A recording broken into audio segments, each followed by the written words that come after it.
I just want you to know you're watching me do this tonight is going to be quite a spectacle. So I have several co-hosts who are helping. Again, my IT department is in the garage. Suanna, wave at everybody. And so if I need any help, I'll call her in. Thank you so much, everyone, for coming tonight to be on our call. Welcome to the 2020 first ever VLC. And so we are very excited to have you with us. This morning, the ladies met over coffee. We had, correct me if I'm wrong, I think we had 36 women on the call this morning discussing the book that that all the Archdiocese read together. We discussed Our Thoughts Determine Our Lives by Elder Thaddeus. That recording, Michael, correct me again if I'm wrong, will be posted after the VLC. If you weren't able to be here this morning to hear that talk and that discussion, you are welcome to click on that and listen to it later. It was wonderful. We had a good time. So thank you those who were able to join then. And this is a wonderful showing. I'm excited to be here. So the first thing that we're going to do is I'm going to turn it over to Sadna to welcome us and begin us with prayer, or whatever you want to do to begin. Sure. Again, I'd like to welcome you to the first ever virtual Parish Life Conference, and God willing, the last virtual Parish Life Conference. First ever and last ever. God willing, we will never have virtual Parish Life Conference again. Again, welcome to all of you, and we have hit 76 logins, which may mean many more women, because there can be more than one woman, more than one participant on each screen, or many screens. So welcome, and I'm looking forward alongside all of you to this interview with Lara, and God willing, it will be very edifying and spiritually beneficial to all of us. Let's pray. Our Father, who art in heaven, hallowed be thy name. Thy kingdom come, thy will be done on earth as it is in heaven. Give us this day our daily bread, and forgive us our trespasses as we forgive those who trespass against us. And lead us not into temptation, but deliver us from evil. For thine is the kingdom and the power and the glory of the Father, of the Son, and of the Holy Spirit, now and ever, and to ages faithful. Amen. Amen. Despolaeti despota. Thank you. I want to welcome to all the clergy also who are on the call. Go ahead, Shemasa. All right. Thank you, Sadna. And thank you, Father Kamal, for being here with us. I will tell, just to remind the ladies, we are recording, so make sure that you keep that in mind.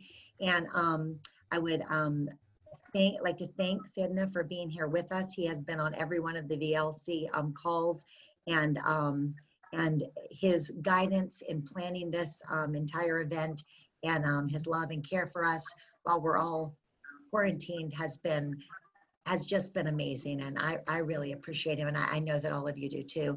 And also, Father Kamal, thank you for being here with us.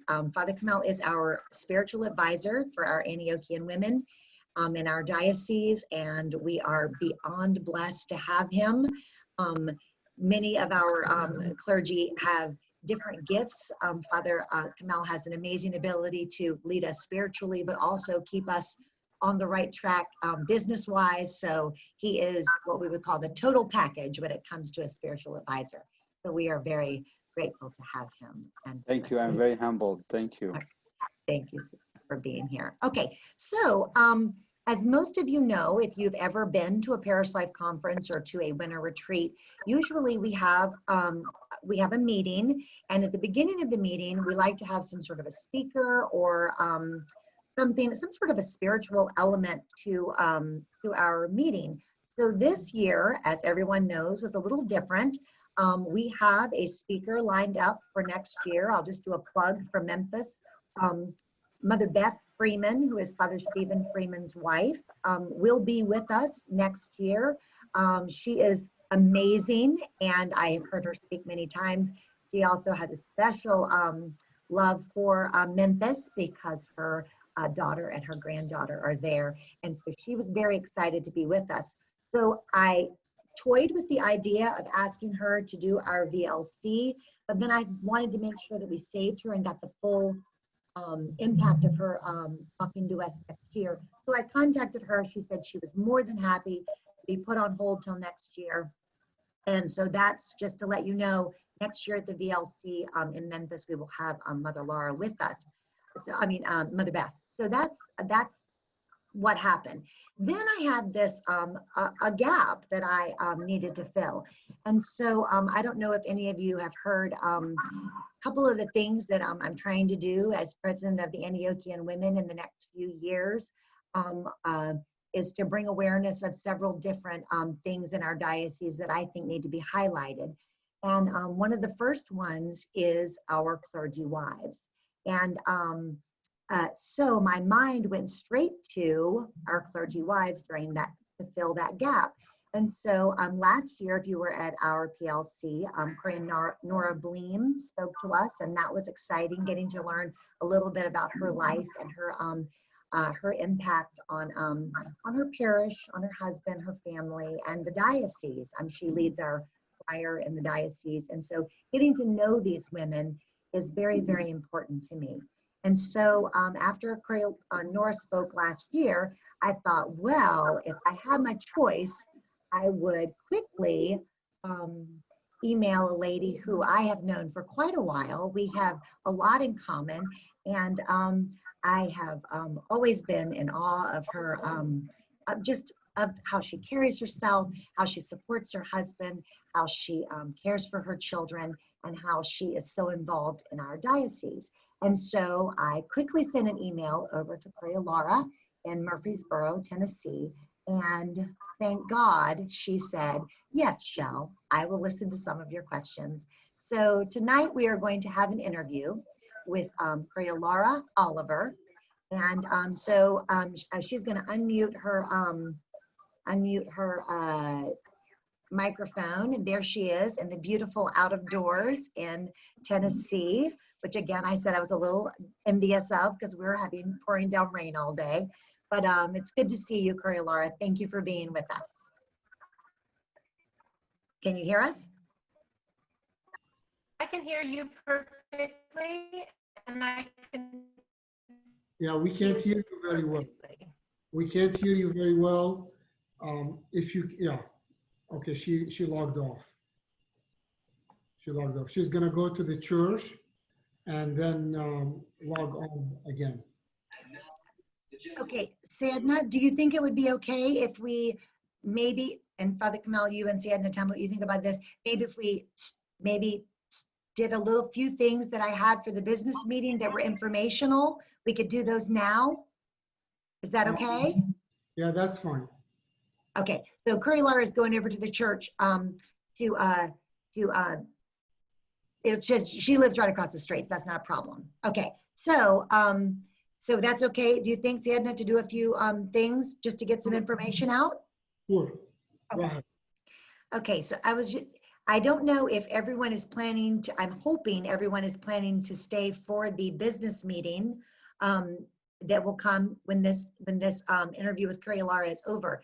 I did think something I'd like to tell you, I can tell you now, that we will re-mention again at the end of the business meeting is that, and I don't know if Suanna can possibly share the contact with the contact information. I don't know if she can share the screen, but we're going to do that for the business meeting. But I just wanted you to know that the way, oh, look at there, she's good. She is good. All right, let's see what she gets up there.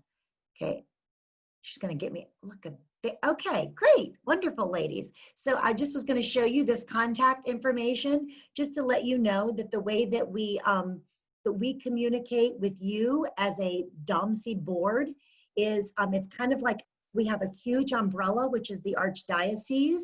The Archdiocese has a board, and then they communicate things with me. And then the way that I communicate things with you is, first of all, I have my name at the top of the list. If you can see the screen that's shared, that's my name in the correct spelling. I am the president of the DOMSE Antiochian Women. Next, you'll see my email, very easy, shellkeim@gmail.com. I check that several times a day. You're welcome to email me with any questions or anything that you need or anything that you would like to ask me or volunteer to do something, for example. That's where I am. I also put my phone number there, 919-522-9904. You can text me, you can call me. I'll usually have my phone with me, so you're welcome to do that. Next, you'll know that please let me know if the president of your Antiochian Women's Group is not getting emails from the diocese. If she is not on this call tonight, maybe you can check with her. Also, please contact me if the president of your women's group changes. I know everyone has different election cycles and they change at different times. Please let me know when or if your president changes. Now listen, only presidents are on this email group. The email group is domsewomen@googlegroups.com.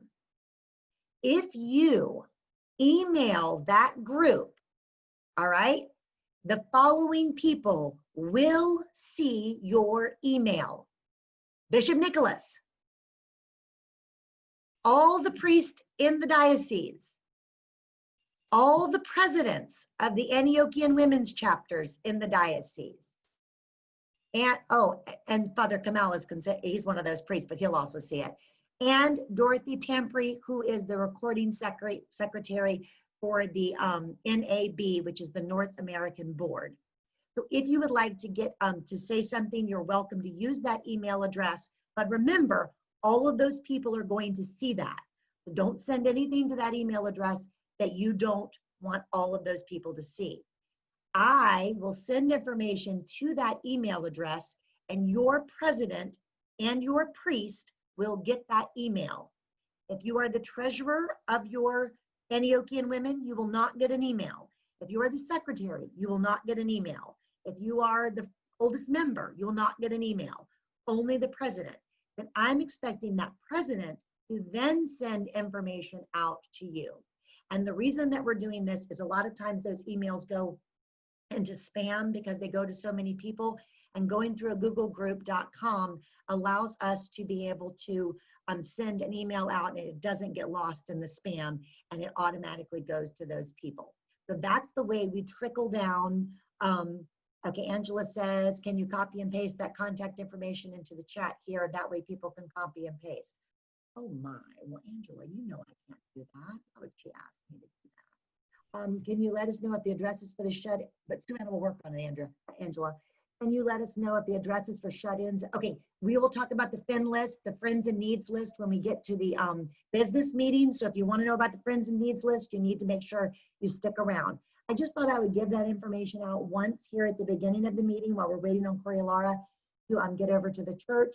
And so that in case any of you have to leave for any reason, you'll be able to have that. So that's the way that the NAB communicates with me, and then I communicate with your presidents, and your presidents will communicate with you, all right? So if your president changes, I need to know that. So please let me know that. If your priest changes, let me know that. I should know that, but it can't hurt to have multiple people tell me. So that's the way that we communicate. So if you need me, there's my phone number, my email, and if you get, if your president gets an email, if you're not getting things from the diocese, from the Antiochian women, that's probably because your president it's either bottlenecking there or her name is not on my list. I do think I have a president for every chapter.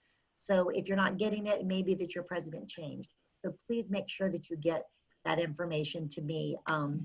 If I hear twice, it doesn't matter. Don't assume somebody else is telling me. I don't mind hearing multiple times, okay? So that's just something that I thought it would be nice to be able to get to everyone before. So we can remove that from the screen and see if we have Lara back.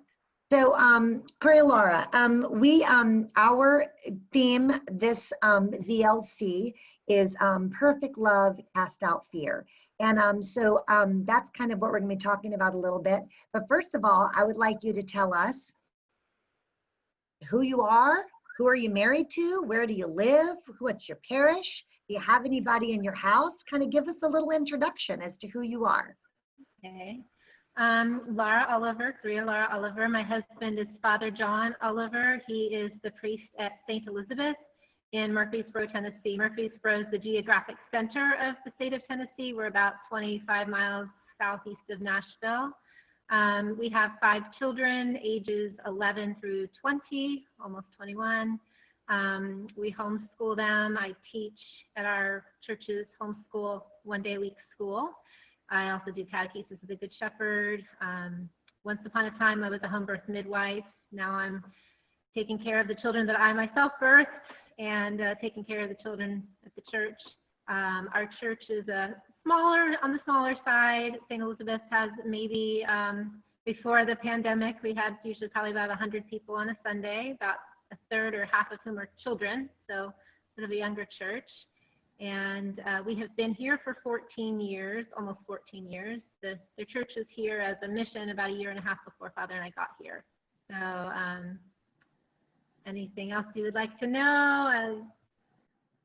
Well, okay, I will disclose that Korea Lara and I have had talked a little bit about this before, so I know some really great stories. So I'm going to kind of lead her where I want her to go with some of this because I want you to know more about her. Okay, so Korea Lara, can you tell us, did you know you were going to be a Korea before you married your husband? I didn't even know what a Korea was. I thought as a child that I was raised a Protestant, and I thought that I would be a pastor. I had kind of a vision for being involved in church ministry at some level. When I met Father John, I thought I was going to convert him to Protestantism and deliver him from Orthodoxy, but you can see how well that worked.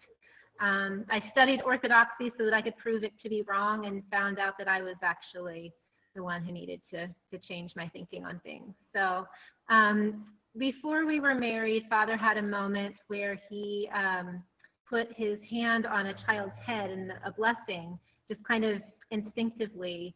And the priest at the time observing said, "How did you know to do that?" And Father wasn't even really aware of what he did. And he said, "That's what a priest would do to bless a child," and kind of looked at him like, "I think you're going to be a priest." And Father mentioned that at one time, and I thought, well, that makes sense, because I thought once upon a time that I was going to be in that kind of ministry, but it would make sense that I would marry somebody in the ministry. But we thought that meant, in 40 years, when you're old and gray, or in his case, young and gray, someday. That was a someday plan. It was not something that we thought was on the horizon. And a couple years into our marriage, we had an interesting experience. We were at St. Ignatius in Franklin at the time. And within a week's time, Father had 3 different priests, 2 of whom didn't even know each other, tell him, "I think it's time to go to seminary," or "I had a dream about you being a priest," or "I don't claim to be, having a vision from God, but I have this feeling that maybe you're supposed to pursue the priesthood now." And so the first time we heard that, we thought, that's interesting. Not now, someday. And then the second priest said that within a week's time, and we thought, boy, that has our attention. And when the third priest said it, was actually Father Gordon Walker, and he was in the hospital at the time, we thought, we need to listen to this. So what we thought was a someday, maybe in 40 years when our children are all grown thing, 6 months from then, we were packing up and moving to Pennsylvania to go to St. Tikhon. So had a little bit of a sense, but definitely was completely wrong about the time frame and the venue. So yeah, it's kind of fun to see how God prepares us gently, but still manages to surprise us. Okay, so you mentioned that you went to St. Tikhon's in Pennsylvania. And so how many children did you have when you went? And how did it go having children there? Yeah, we left with 1. Anastasia was just shy of 2 years old, and I was 8 months pregnant with Genevieve, our second child, when we left. And I remember asking Father Stephen, we found out that we were pregnant right around the time we found out we'd been accepted to go to seminary. And Father John went to our priest at the time and said, "Well, now my wife's pregnant. Should we change our plans?" And Father Stephen said, you're going to quit your jobs, you're going to move across the country, you're going to have another child, you're going to go to seminary. And Evangeline was born during Father's senior year. So, and then of course we had two more. Jonah was born, our first parish was outside of Philadelphia at St. Philip's and Sodderton. Jonah was born there, and then we were called back to Tennessee. I guess while we were in seminary, St. Ignatius had a group of parishioners who lived in Murfreesboro but were going to church in Franklin, and they had been meeting for some Orthodox fellowship.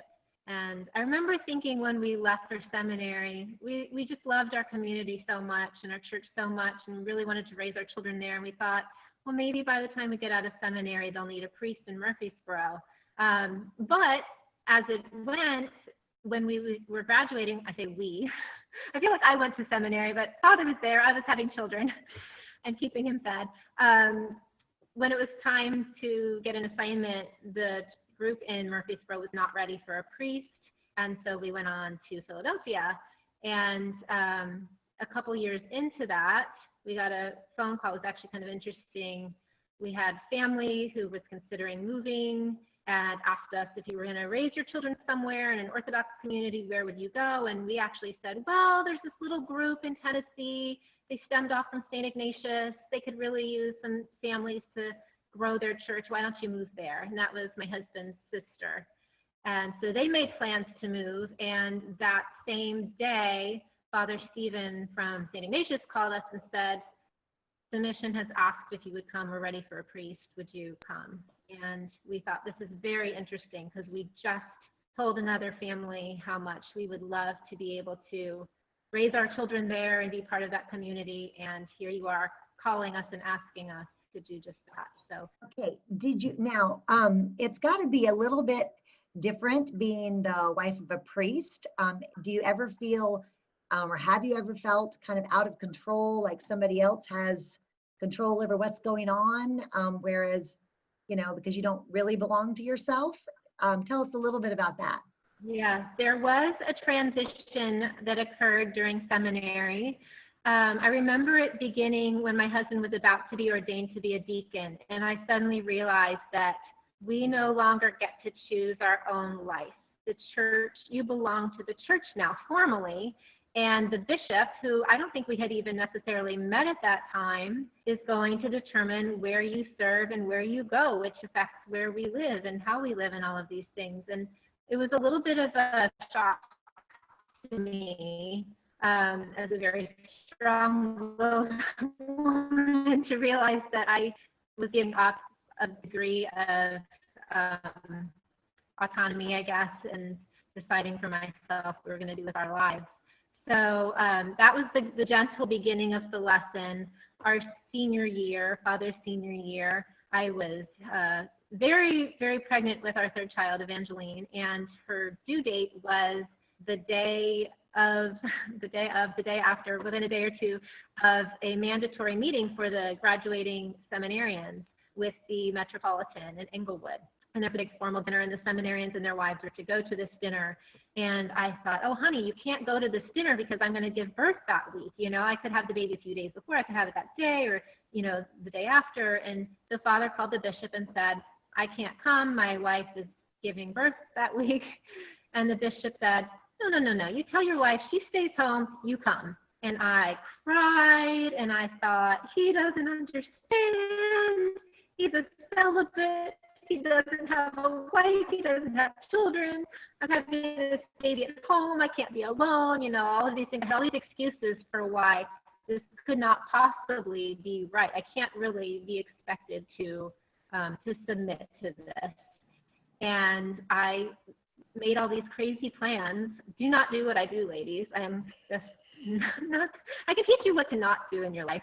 So I made these plans behind the scenes to stay in our friend's apartment who lives nearby.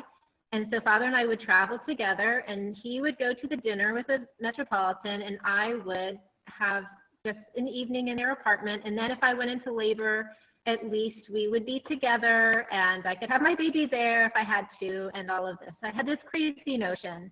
And the day before, my husband said, "Are you sure this is the right thing to do?" And my conscience was troubled, and I thought, you know what? It's not the right thing to do.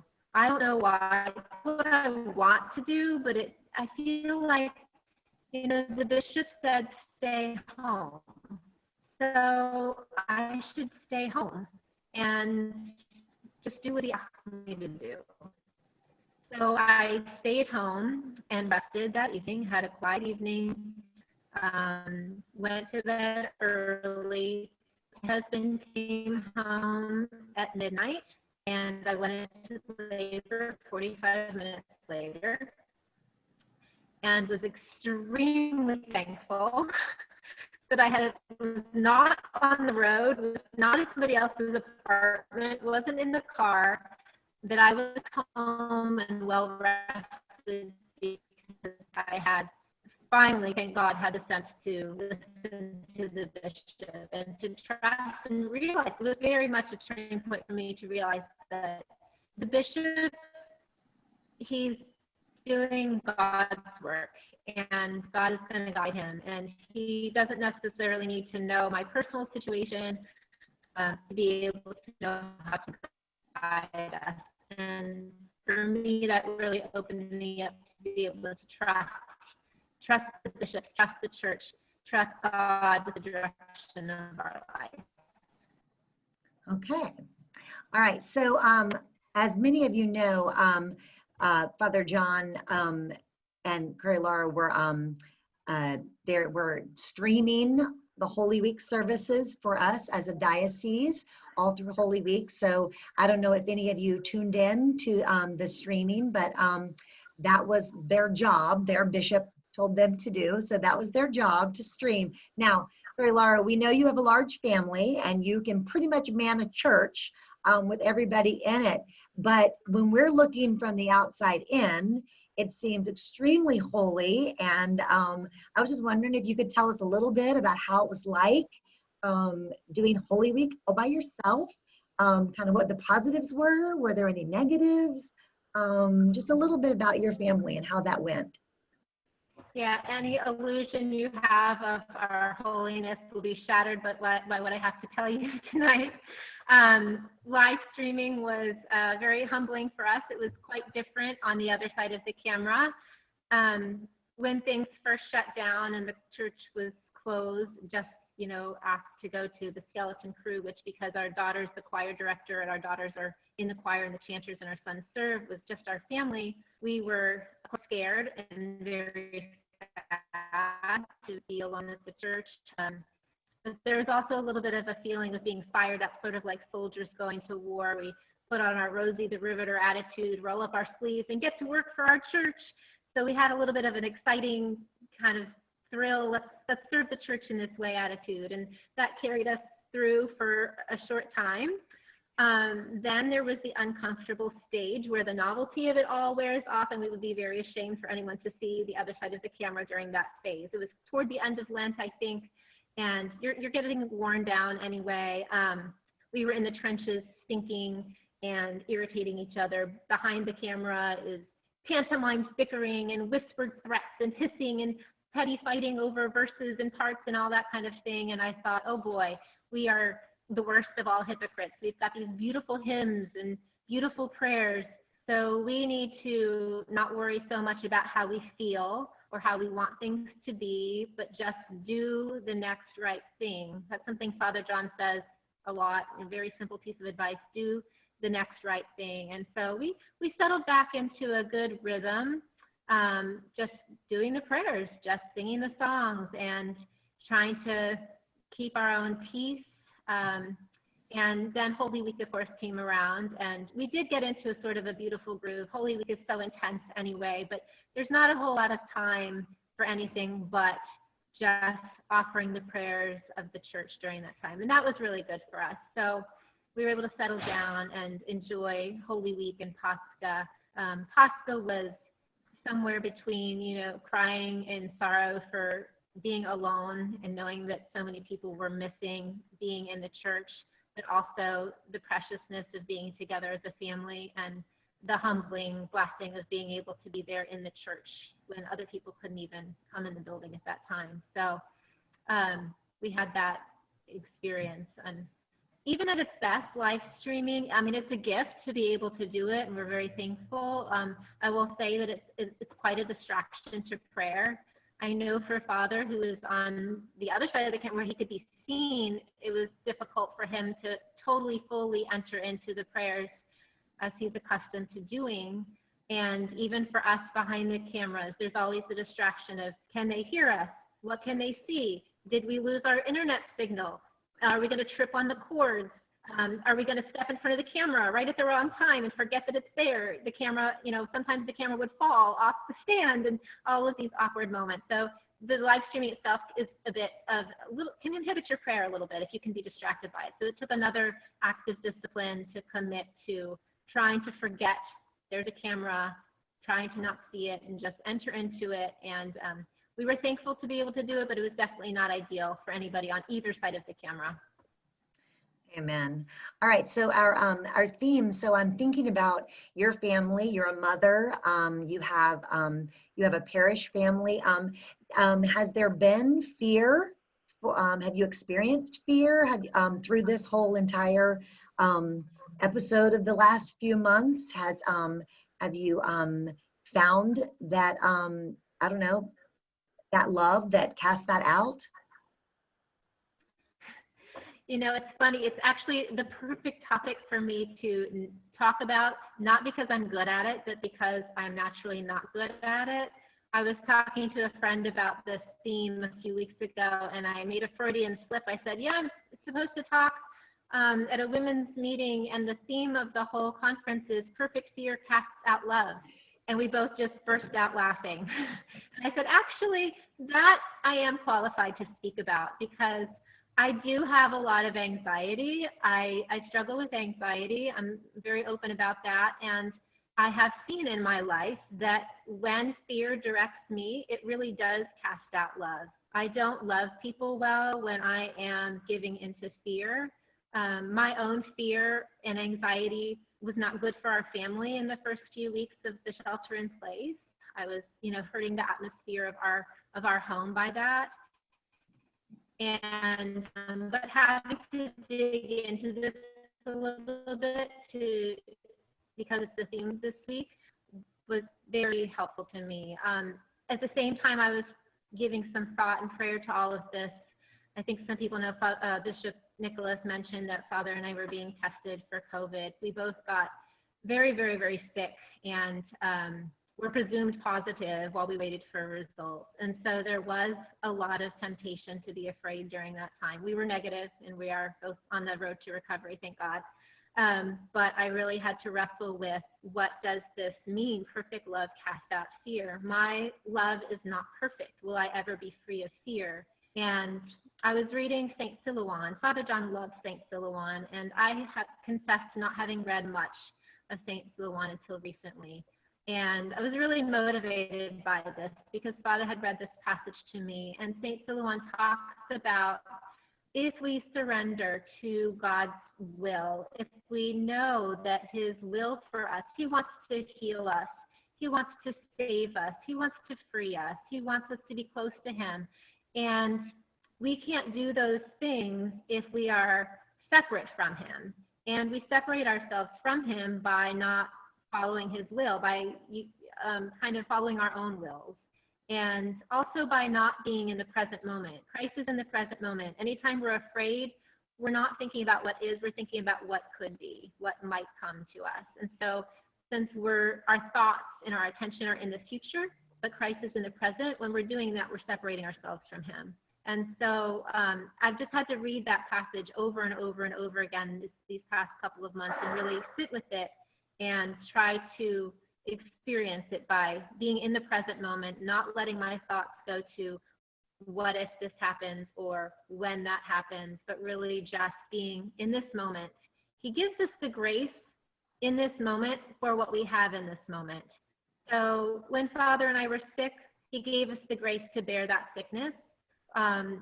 When we're well, we have the grace to be well. If, God forbid, we get COVID, he'll give us the grace for that too. right now we don't have the grace for that, so it's silly to even spend any time thinking about it.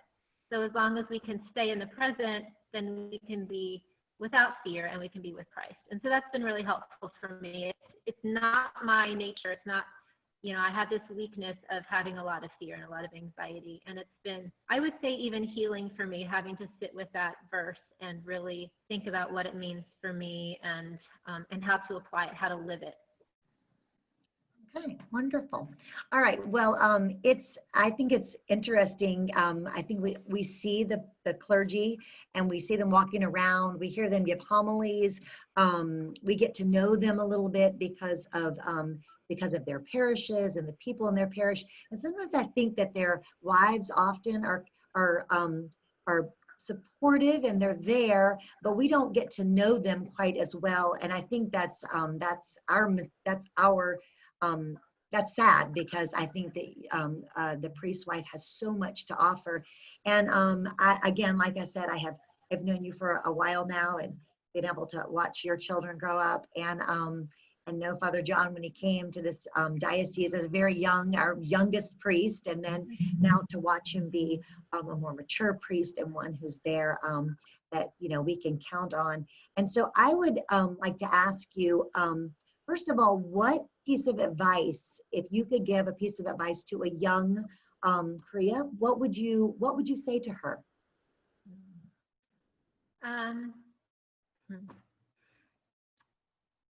I asked that question to one of my daughters, and she jokingly said, "Flee from the wrath to come."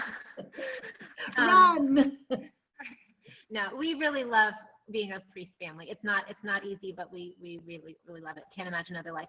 I would say what was given to me in seminary was when I was preparing my husband, it was his last year, and we were getting ready for his ordination, and another priest's wife said, the role of a clergy wife is really very simple.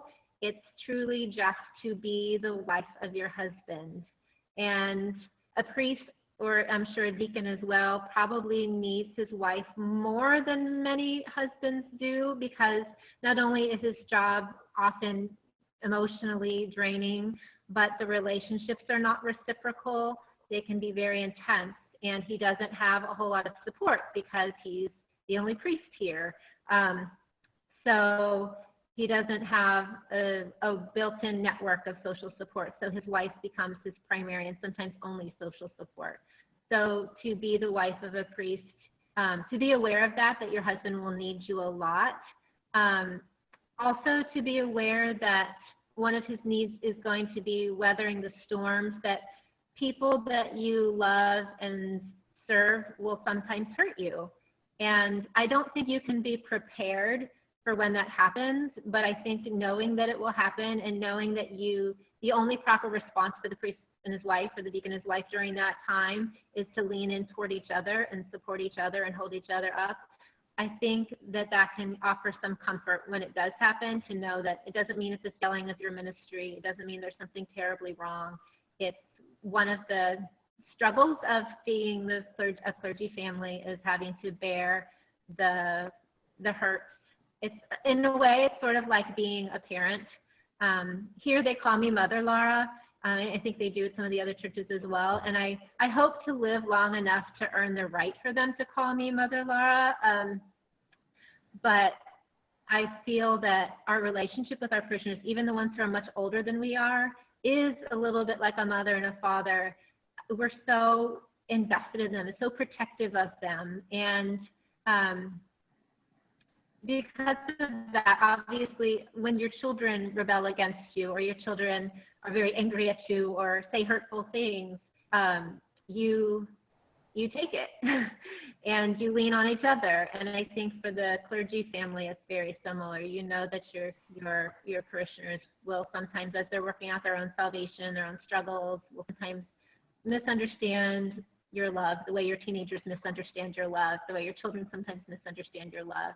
Also, just as parents, we're not perfect. As a clergy couple, we're not perfect. And so sometimes we earn people's anger or hurt because we can make mistakes. And so I think for a young clergy wife, I would just say, really lean toward each other, so that you can be support to each other during the difficult times and continue to love the people the way you continue to love your children even when they give you difficult struggles. Okay. All right. And now this question I think is very important. I wasn't surprised by your answer, but I was that you gave me when we talked earlier, but I thought it was really, really wonderful. And so I wanted to make sure that we spoke about it. And that was, if you could tell parishioners all over the diocese, all over the archdiocese, what is something that we can do for our priest wives, something tangible, something that we can do. Help us out. What would it be? Yeah, I know that people say, pray for us. And I have to say that that is a very sincere need that we have. When I was a young Orthodox Christian in the church, I don't think it occurred to me to pray for my priest and his family. And now that we're the clergy family, I can tell when our people are praying for us. People have really prayed for us during these last couple of weeks where we've been struggling with health issues, and we are greatly comforted by the knowledge that they are praying for us when we're too tired or stressed to pray for ourselves. And I really feel like the same way the monks of Mount Athos pray and keep the world afloat by their prayers, that a parish, the clergy family is often kept afloat by the faithful prayers of the people.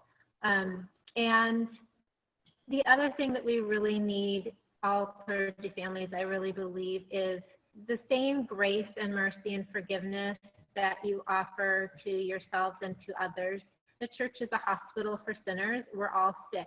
We're all in it together. We're all there for healing, including the priest, his wife, their children.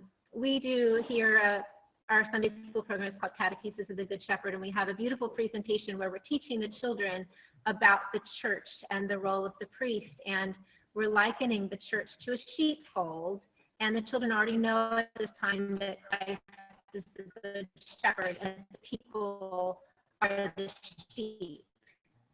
And we have these lovely little figurines of sheep that we gradually replace little figurines of people that look a lot like the people in your own church.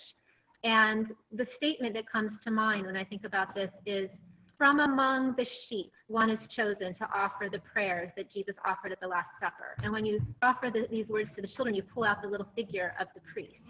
And if we can remember that the priest is another sheep and the priest's wife and the priest's children, they're just sheep like you are.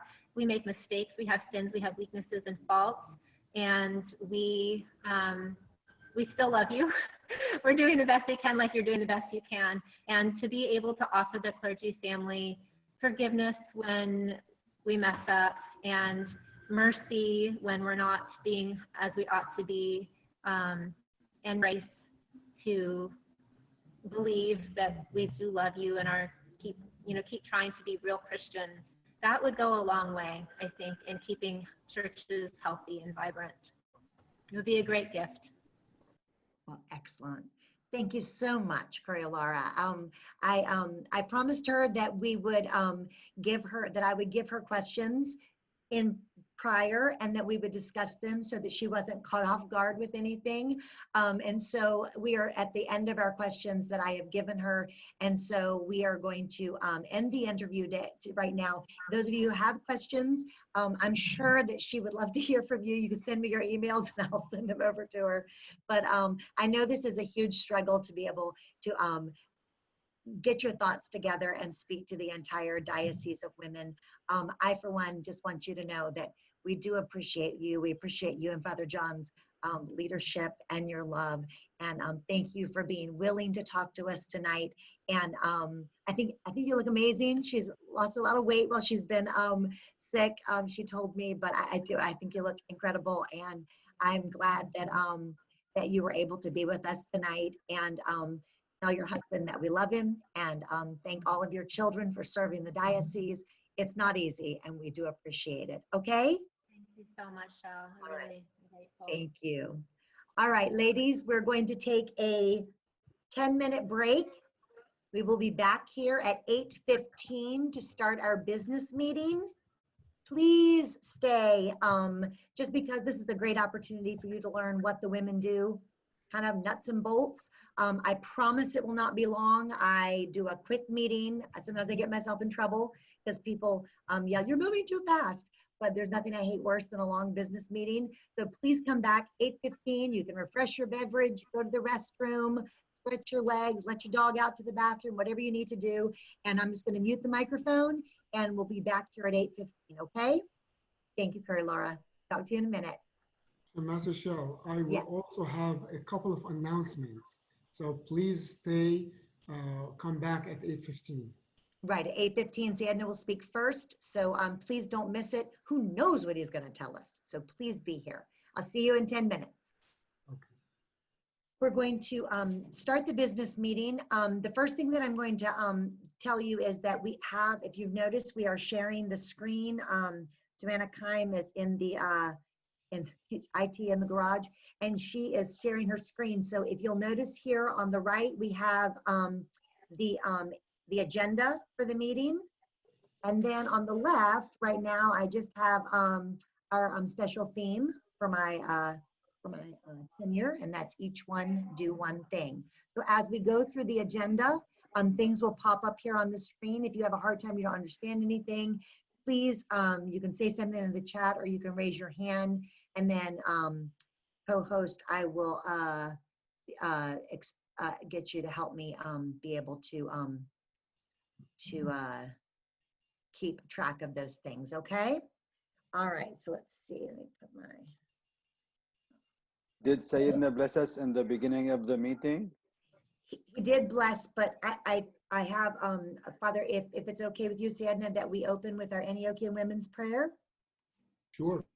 Okay, and Savannah has that there on our screen. If we can mute our microphones, and we will pray the Antiochian Women's Prayer together. Father Kamal, if you could lead us, please. You go ahead, you go ahead. In the Please. name of the Father, and of the Son, and of the Holy Spirit. O Christ our God, we are all pledged to serve thee with our whole being.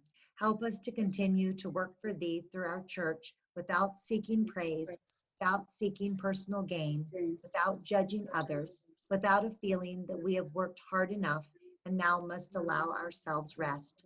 Give us strength to do what is right and help us to go on striving and to remember that activities are not the main thing in life. The most important thing is to have our hearts directed and attuned to thee. Amen.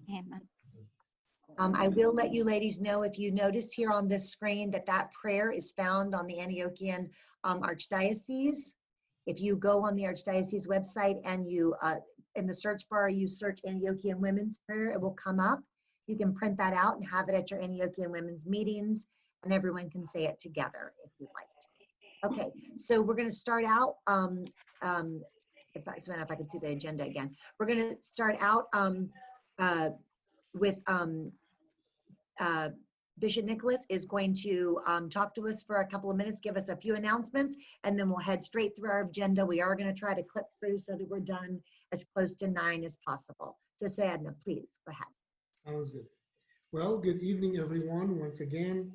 And I'd like to go over a few things. The first item is the most important item, which is as we do all of our work, we need to keep remembering at all times that our goal in life as Orthodox Christians is to become God-like. This is our top goal. And whatever we do should be serving that goal for every one of us. And we should also help each other in achieving that goal. This is our top goal as Orthodox Christians. So we should never forget that, no matter what we do. The second thing, I'd like to talk about some organizational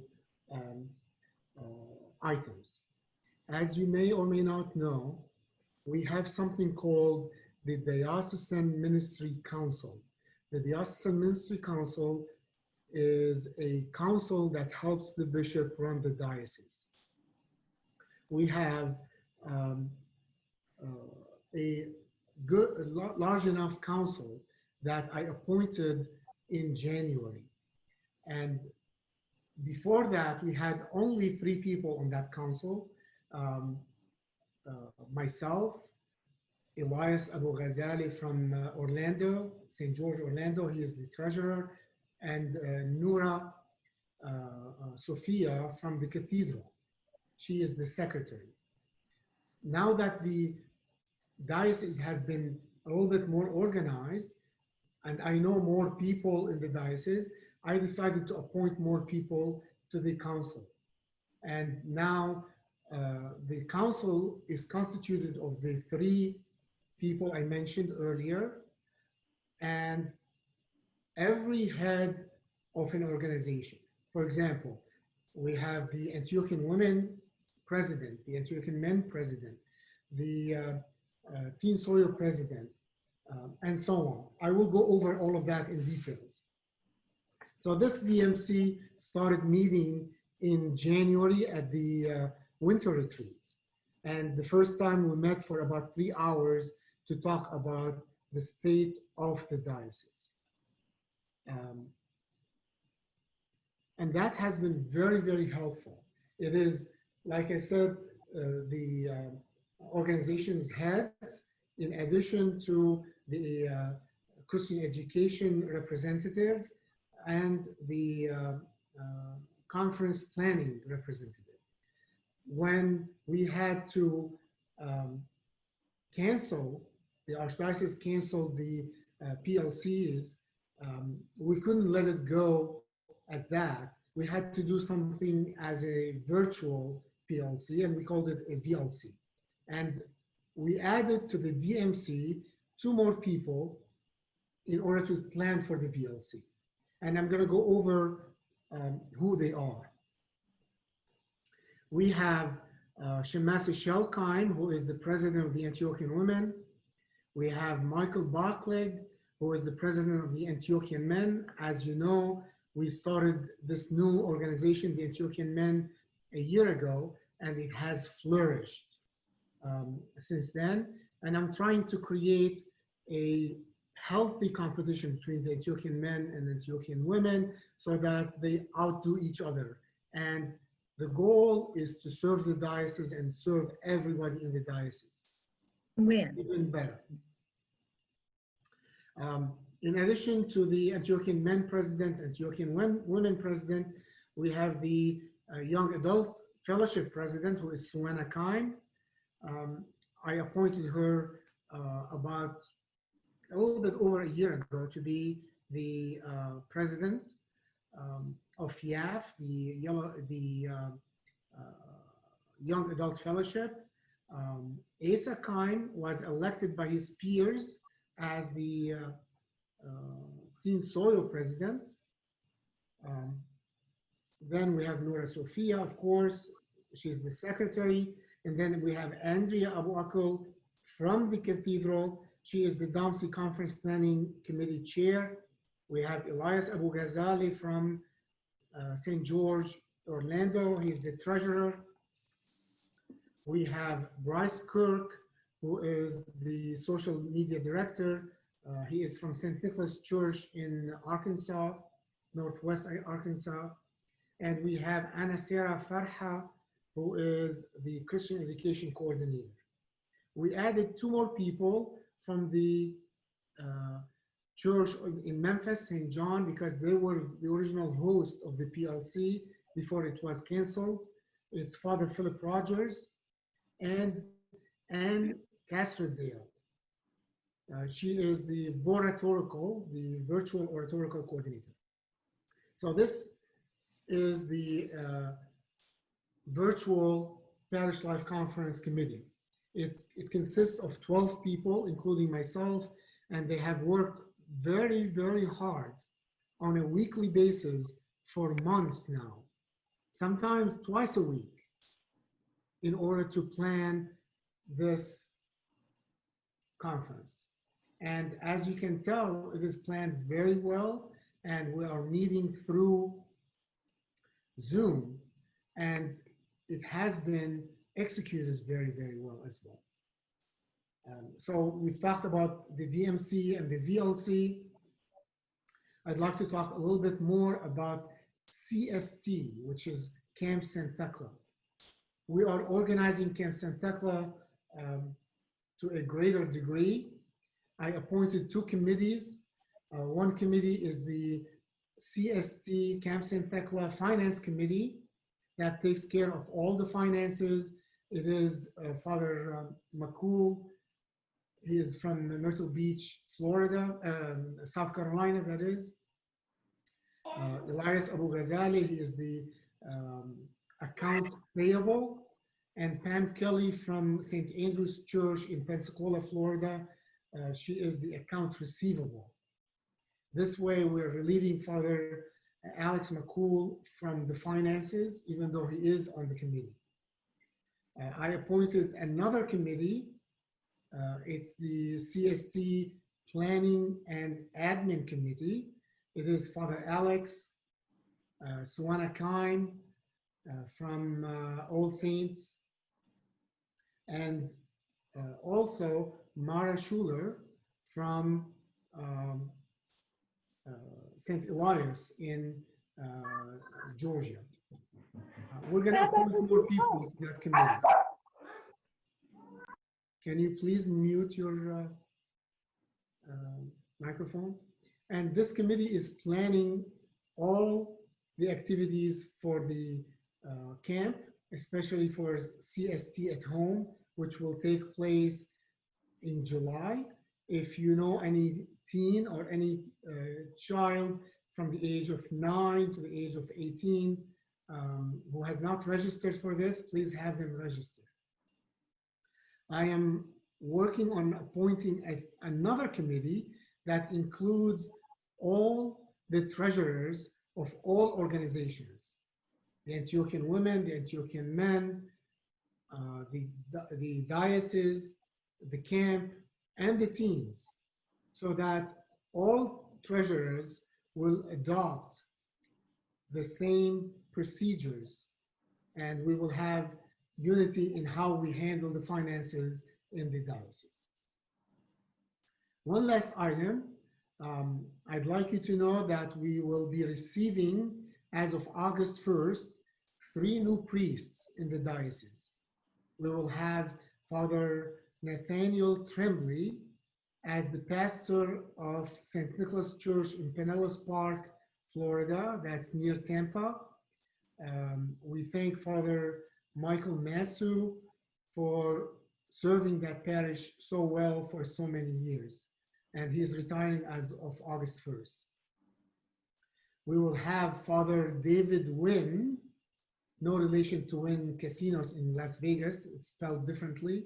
It's spelled with an I, not with a Y. He will be the assistant pastor at All Saints starting August 1st, and he will take over for Father Nicholas Sorensen on January 1st. He will become the pastor. We also thank Father Nicholas Sorensen for such a long tenure at that parish and for growing the parish so much. We thank him for all of his efforts at that parish. We will also have Father Philip Lasseter. He will become on August 1st the pastor of St. Stephen Church in Hiram, Georgia. Father Andrew Moore will retire at that point, and we also thank him for his service at that parish and for growing that parish to the level that it is now. So we thank all 3 pastors who are retiring for so much service and so much dedication to those 3 parishes. And at the same time, we welcome 3 new priests to the diocese. So Shell, you need to update the email list with those 3 priests as they become the pastors. Thank you so much, and that's all I have. Thank you, Ziadna. And definitely we will have those priests and their, do you know, do they have wives, Ziadna? They do. They do have wives, all 3 of them, yes. Good. So we will get them on our clergy wives list, and we will make sure that we recognize them and acknowledge them and connect them with their other clergy wives. Wonderful. Exactly. As you may know, also, we started a new ministry under the auspices of the Antiochian women. It is a ministry targeted towards the clergy wives, not because we want any services from them, but we want to serve them. Usually the clergy wives are underserved and underappreciated. So we want to rectify that and serve them instead of asking them to serve. Amen. And we have them on our agenda tonight. Wonderful. Thank you, Sadna. You're welcome. Okay, so that's all excellent information about DOMSE. So that lets you know what's going on. Father Kamal, do you have any words for us before we start? I would like to say a few words at the end. Okay, these are the safest stuff. So everybody's got to stick around to find out what Father Kamal's going to say. All right, wonderful. Well, the good news is he's not going anywhere. So we're keeping him for a good long time. All right, so with your blessing, Sidney, we will begin our business. Okay, so I am going to, we are going to try to clip through this agenda. Because we are meeting through this virtual situation, we will, of course, not be, conversations going to be a little bit more different. So we tried to make everything as streamlined as possible. So if you let us just kind of clip through the agenda, I think we'll touch everything that you need to hear. And then if at the end we can take some questions, that might help things to go along a little faster. But if you need clarification or anything, please don't hesitate. You can respond in the chat box, and Father Kamal is going to help me keep an eye on that. Okay, so I'd like to introduce to you, and now officers, when I introduce you, I'm going to need you to say hello and take your microphone unmuted so that we'll be able to see your face. Okay, so the first, I am Keim, I'm the president. Sue Ann Young is our vice president, and Hello. she is from St. Andrews in Pensacola. Sue Ann, did you? Hello. Oh, there she is. I'm here. All right, there's Sue Ann. She's my vice president and wonderfully most supportive person around. So Sue Ann is an excellent vice president, and I do love her much, and I'm glad that she's here. Okay, Deborah Abdo, if she'll take as our secretary.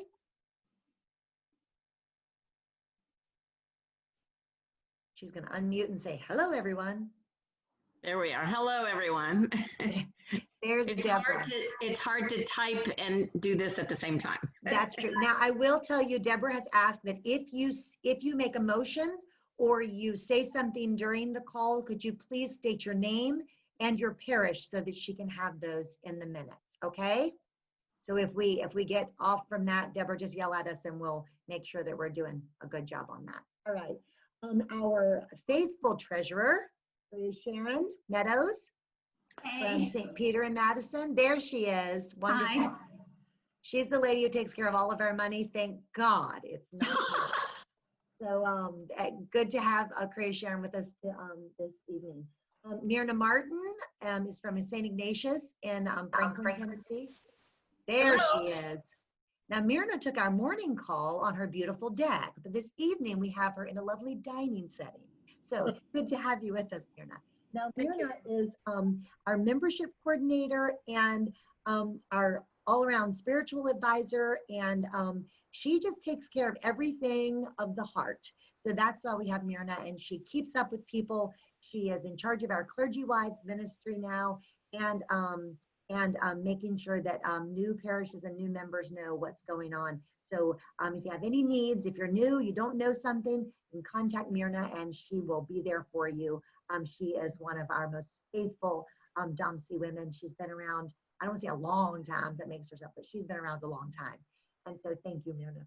Shamesi, in chat, there is a request to stop sharing the screen so they can see the people, but I think we can, if they click on speaker review, they still, when they speak, it does come up to the front, but not as big as like with the whole screen. So, Right. So it's like just, well, yeah. I know. I'm afraid if we don't share, then we'll get, anyways, we're gonna keep it this way. Just click speaker view and the person will pop up there. You won't see them as big as normal, but you can come next year to Memphis and you'll be able to see everybody life size. All right, and then just letting you know, Suanna Keim, who is now Suanna Keim Alter, actually Suanna Alter, she got married last week. So Suanna, if you unmute and say hi. She is our representative from our young adult. Sharing the thing, so. Where, Suanna, did you unmute? I am unmuted, but I She's can't. unmuted, but you can't see her face because she's got her screen shared. So she looked a little bit like me, but cuter. So she's our IT. All right, so she's representing the young adults. And I want to do a shout out to Erin Hunt, who is handling our social media coordinator. Is Erin, are you on? I saw Hannah. Is Erin on? Let's see if she's on. If not, Hannah can tell us. All right. I don't know if you've noticed, but if you are not following us on Facebook and Instagram, you are missing it because I do not have the gift of Instagram and Facebook, but Erin does. And she's been working with us since January, our winter meeting, when she volunteered so graciously to help us old ladies out. And we are so grateful to her. Our Facebook page, our Instagram pages have never looked better. We look so, yeah. So thank you to Erin. Erin is in Boone at St. Peter and Paul up there in the mountains. And so we're glad to have her too. Okay, so Master Shell, can you explain to us the wisdom of having the YAF representative with the women? Okay, yes, I can. So we have this young adult group that has been started in the diocese. And as I told you, I have a few planks to my platform. One of them is to start our clergy wives ministry where we minister to them. And the other one is to get the young women of our parishes involved. And we've been calling that M&Ms or mentors and mentees. And so what we need to do is we need to get the younger women in our parishes involved in what we're doing. And the best way to do that is to need help with IT. So that's why we have so many of them. But the good thing is it gives us people to take over when we're just too tired to keep walking. So what we decided, Zadna and Michael Backlick and I, with the young adults, is that if you've seen a Venn diagram where you have the women's circle, you have the men's circle, the young adult circle is going to be its own circle, but it's going to enter into the women's and the men's. So the young men have a representative on the Amen board, and the young women have a representative on our board to be able to have that connection with those young women so that we can learn what can we do for them, what they can do for us. So Suanna is our eyes and ears with the young adults, telling us things we can do better to incorporate them into our group. So I would encourage each of you in your parishes, if you have a board of women and they're all older women and they've been doing this for a really long time, grab one of those younger women and just say to them, we really need your help. And I don't care what you have to ask them to do, they'll help you just because they think you always need their help. And get them on the board just to be able to pick their brains and figure out what can we do to get them more involved. So that is why Suanna is on our board, and we love having her. So thank you, Suanna, for that. All right, so the next thing we're going to do is quickly move to our financial report. So Sharon Meadows, Aquarius Sharon is our treasurer, and she is going to explain to us what is popping up on your screen. Sharon, I have first is going to be your financial report. What about the minutes? Are we going to do the minutes? Oh, I'm sorry, Sharon. Yes. Okay. So what's going to pop up on your screen is our minutes from the winter meeting. If you should have received these minutes, you should have received all of these documents a week ago from your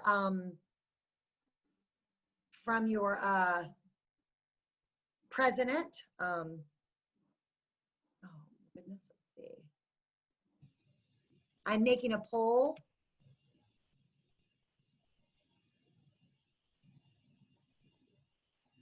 Hold 1 second. Okay, I'm making a poll. Okay, now what you're going to see on your screen is a poll that says, do you approve of our minutes from the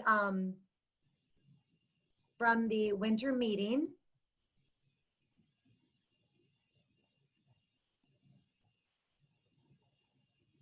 Okay. Do you see that poll? Not yet. Mm. All right, Michael. Why are they not seeing that poll? Oh, now I see it. You do? Okay, so everybody should go on that poll. If you click yes or no that you approve or disapprove of the minutes, you should have seen these minutes before. If not, if somehow we can scoot over. Can everyone see the poll? You can? No. No, you don't see it. Oh, there it is. Okay, now Just we do. popped up. Yes. Just popped up. I said it. Okay, so you're gonna vote on those minutes to approve them or not approve them. And then Deborah is gonna.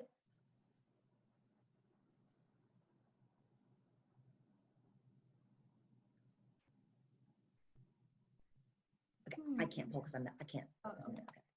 All right. All right, does everybody see the poll? Everybody voted on the poll? Yes. If anybody's having a problem, you can chat with Father Keim and let him know your issue. Oh, by the way, Erin is putting the baby to bed, so she'll be back. They can see the poll if they can click on. If they don't see it on the screen, it is on the screen now. Like it is between participant and chat. There's see the poll. They can click on it and it will show on the screen. Father, I think only you can see that poll link. I think they can only see the poll because you're a co-host. Okay, thank you. All right. So far, 57 out of 57 have voted yes. And there's 57 participants right now? There should be No, we have 78. 78 participants. Okay. So if you haven't voted, please vote. If you just click it, and then I think you hit submit after on the bottom.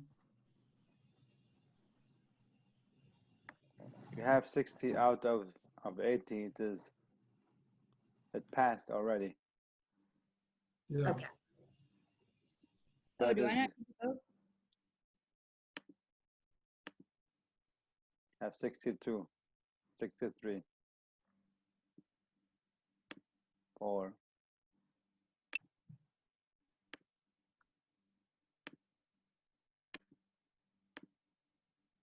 This is crazy, crazy technology. All right, and then Deborah, then you can just record this in the minutes. How many total? 65 out of 65. Okay. Okay. So minutes are passed. Okay. I'm going to end the poll. Thank you, Sadna. Share the results. Okay, so everybody should be seeing the results now. Do you see it? Does everyone see it? I can't see it because I'm a Yes. host, so. Yes. Okay, great. So Deborah, you got that? It's in the minutes? Yes. Yes. Thank you. All right. So now we're going to move on to the financial report.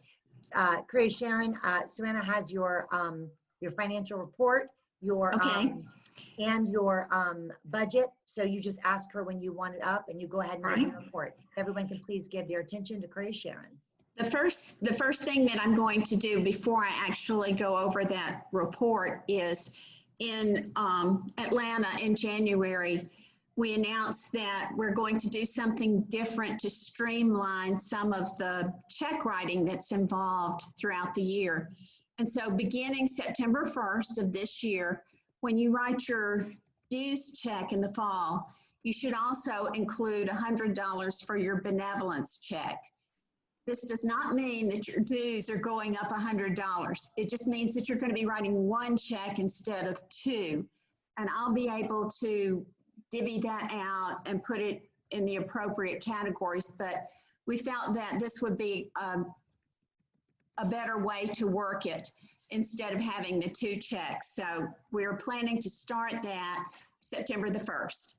And Shell, did you want to say anything else about that? No, I'm good, thank you. Okay, good. All right. And then the report, the dues report, if you'll look, it's behind each one. Do one. There we go. If your church sent dues to me or any other money and it's not on here, please contact me and let me know. I have received, since this report went out, I have received 5 checks, and those are a check for the NAB project and a check for the Benevolence Fund from St. Elias in Atlanta, a check for the Benevolence Fund from St. Stephen in Hiram, a check for the Benevolence Fund from Holy Trinity Church in Little Rock, and dues check from St. Nicholas Church in Pinellas Park. So those are not on this report, but I have received those. As it stands, right now we have received about $7,000 in dues and $825 in money for the Benevolence Fund. I know that a lot of things have fallen through the cracks because of all the quarantine and stuff like that. But if you could please send your monies in, that would be helpful. And that's all I have on that, unless anyone has any questions. I would say if you notice, okay, Go ahead. Shell, go ahead. okay, I'm sorry, I thought somebody else was speaking. Is someone else getting ready to speak? Okay, if you notice on this screen, some of the people have not paid everything. So there's, if you look across, a lot of people have paid their dues. In fact, Deborah wants, Deborah Sharon will count this up and send it to you for the minutes. How many people, Sharon, have paid their dues. And so you'll notice some of the churches have paid all the way across.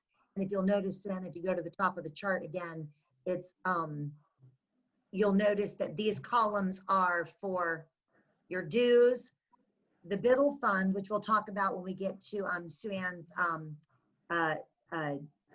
talk, and then the NAB project, remember, which is, Sue-Ann will talk about that, and then the Benevolence Fund, which is your $100 that was put aside to do different benevolence work in the diocese. So the dues you have to pay. The Benevolence Fund, you have to pay. The NAB project, you pay according to what you raise. Remember, that money just goes straight through the Antiochian Women. We don't take any of that. We just, Sharon takes all the money in, and she writes all the money out. And then the Biddle Fund is the same way. Whatever you send in, Sharon writes out. So the only thing that we keep are those the dues, and we pay part of that to the NAB, and then the Benevolence Fund, which we have a few things which Sue-Ann will explain to you what we do with that money. So if you can look at this on the screen, if your parish has not paid all of, at least the Benevolence Fund and the dues, then we need to get those dues paid as soon as possible. Okay, Sharon.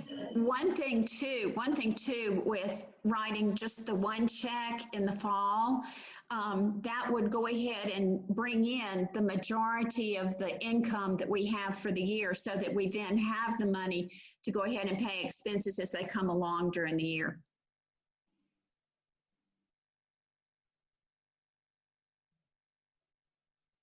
And that's all I had on that. Deborah, I'll email you the updated report so that you can have that for the minutes. Okay, thank you.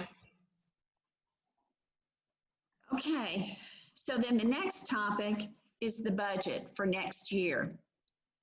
Our fiscal year runs from September the 1st to August the 31st.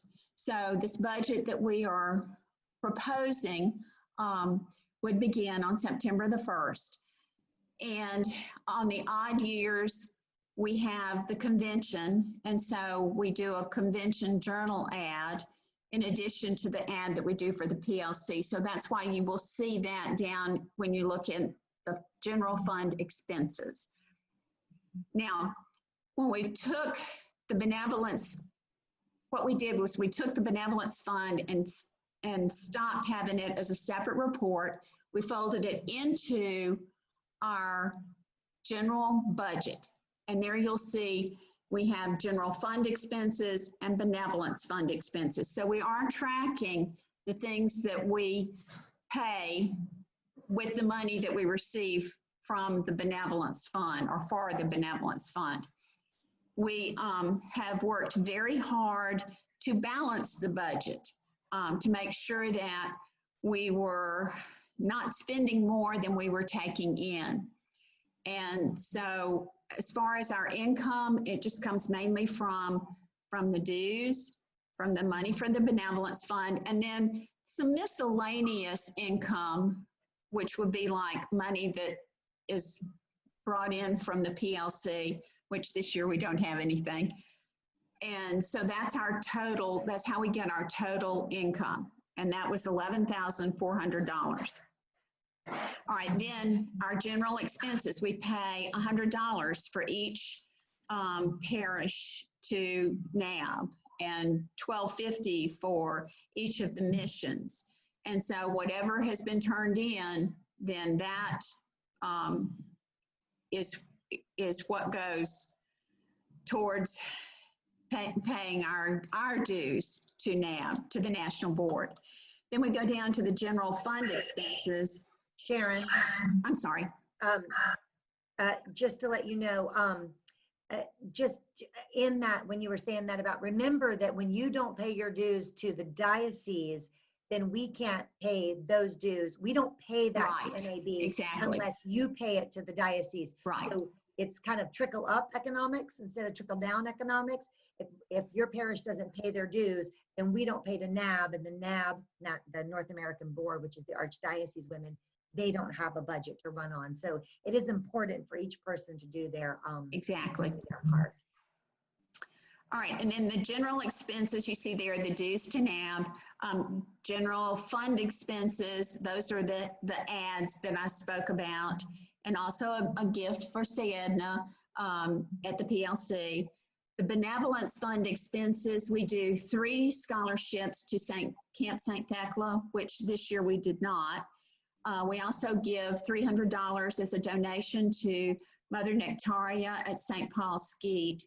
And we sponsor one child through the Children's Relief Fund. And we have already written the checks to Mother Nectaria and to the Children's Relief Fund.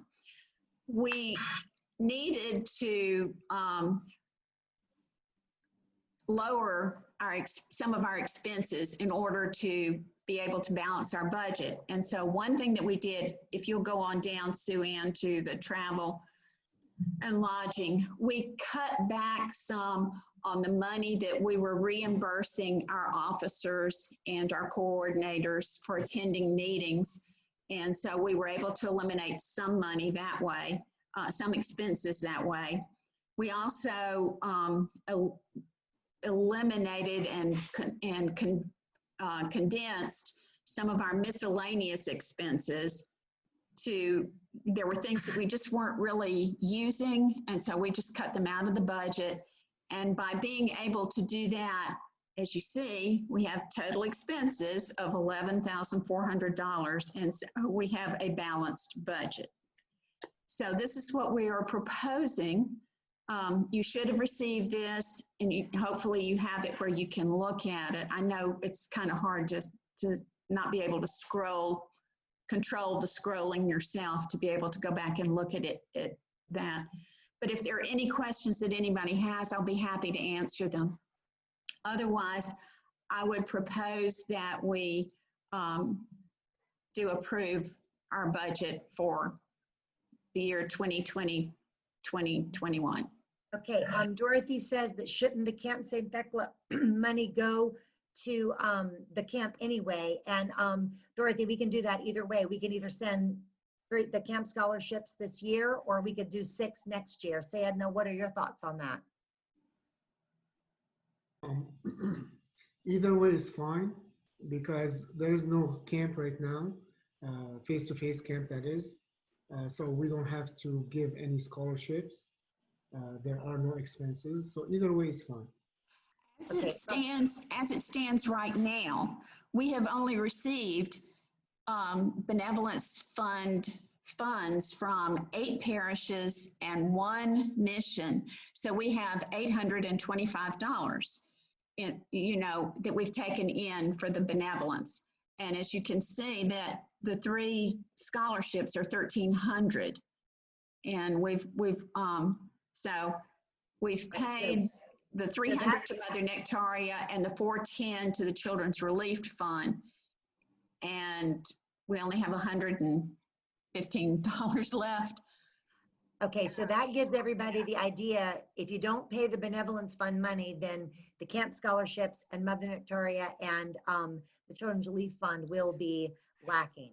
So let me just say that Dawn Evancho from All Saints in Raleigh moves that we vote on the budget, and Ann Castrodale from Memphis, St. John in Memphis, seconds the motion, Deborah.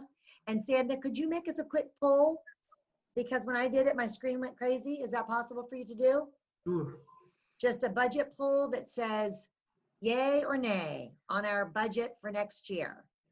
I don't see any more chats of discussion. And Dorothy, I think what we'll do is we'll just wait and do the 6 next year, if that's, is that, Okay, so, Judy Shalhoub is saying, please discuss further. I second motion so we can discuss.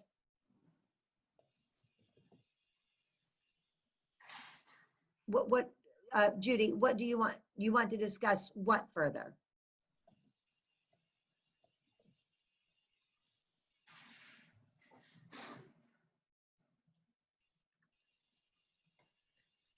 Right, so Dorothy says to make sure that we encourage everyone to pay the benevolence due, the benevolence fund.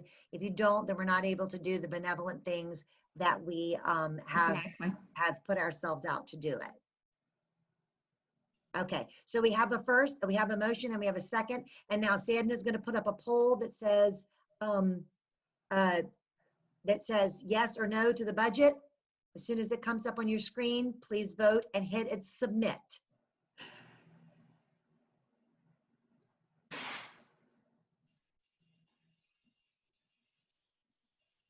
Shamasi, Shell, if I may, in the chat there was like want to have discussion, and of course, you cannot discuss the motion before there was a motion and seconded. So you do have it, have motion, it was seconded, and if there's any question before you vote on it, if there's any questions on the budget, it should be before Sayyidina can put the poll for them to vote. Right, right. So Well, if anybody has a question, it would be at this time, or they want, discussion is now.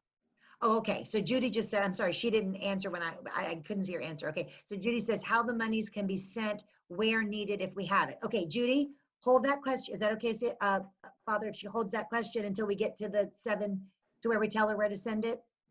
Yes, it is, since the question is now on the question should be directed on the financial report. Other questions should be held until we come to them. So if this is, you think it is related to the budget, we should answer it now before. Okay, Judy, that's, I would say that's not related to our budget. That's related to how we send in funds. And I'm going to tell you that in a minute. Okay. Is that all right? I think that's Yes. okay. And someone says this budget is for September 2020 to August 2021. That's right. That's Sharon? correct. Okay, That good. is correct. And, right, okay. I think we have it all, Father. I think that's, I just want to make sure with that we do the right things right. according to Robert rules of order. That's what I told him. I said, I've got you. That's Yes. right. All right, so Sadna, can you put up the poll so that people can vote? Yeah, just one second. I'm adding the Answers? Let's see. No, if there's more question on the budget, it would be now if somebody wants to write or to unmute themselves to speak, and then so we can answer them now before we move on the financial report and the budget. If there's any question, it is now the time to do that. And Deborah, can you see the chat? Can you see the chat going? If you click down the bottom, Yes. you see chat. Okay. Yes. If there's anything that comes on that chat that needs to go in the minutes, you can Yeah. pull that and put it in the minutes. Yes, I got it. Okay, I'm launching the poll.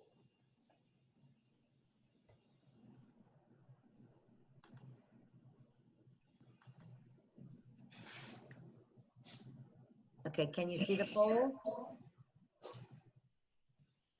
Now, I have 40 answers so far. Oh my goodness, you ladies are on it. Okay, and Father, if you just keep a track when you see what we've got, if you can just tell tell Deborah so she can put the, I will share the poll with everybody at the end. okay. Yes, thank you, Sayyidina. You're welcome. So far we have 57, so I think they're still voting.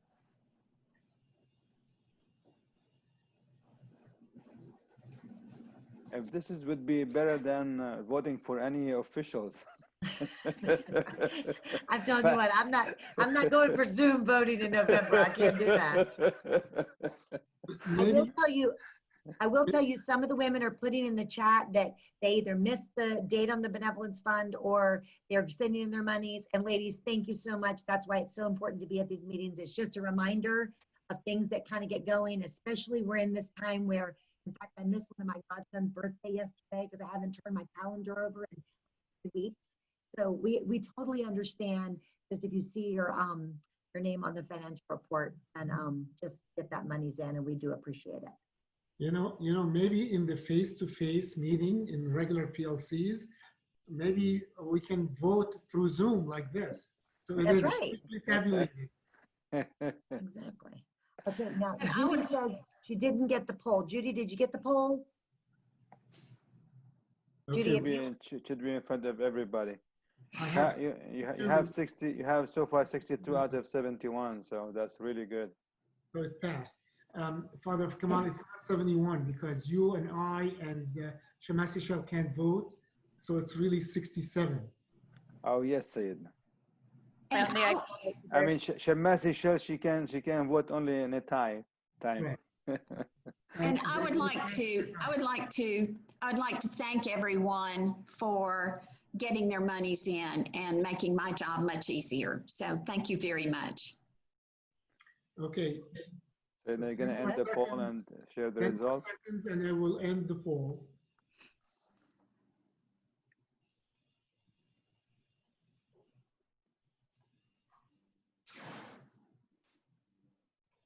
Okay. 1, 2, 3. The poll has ended. I will share the results. Can you all see the results? 63 out of 63 voted yes. excellent. Thank you, Korea Sharon.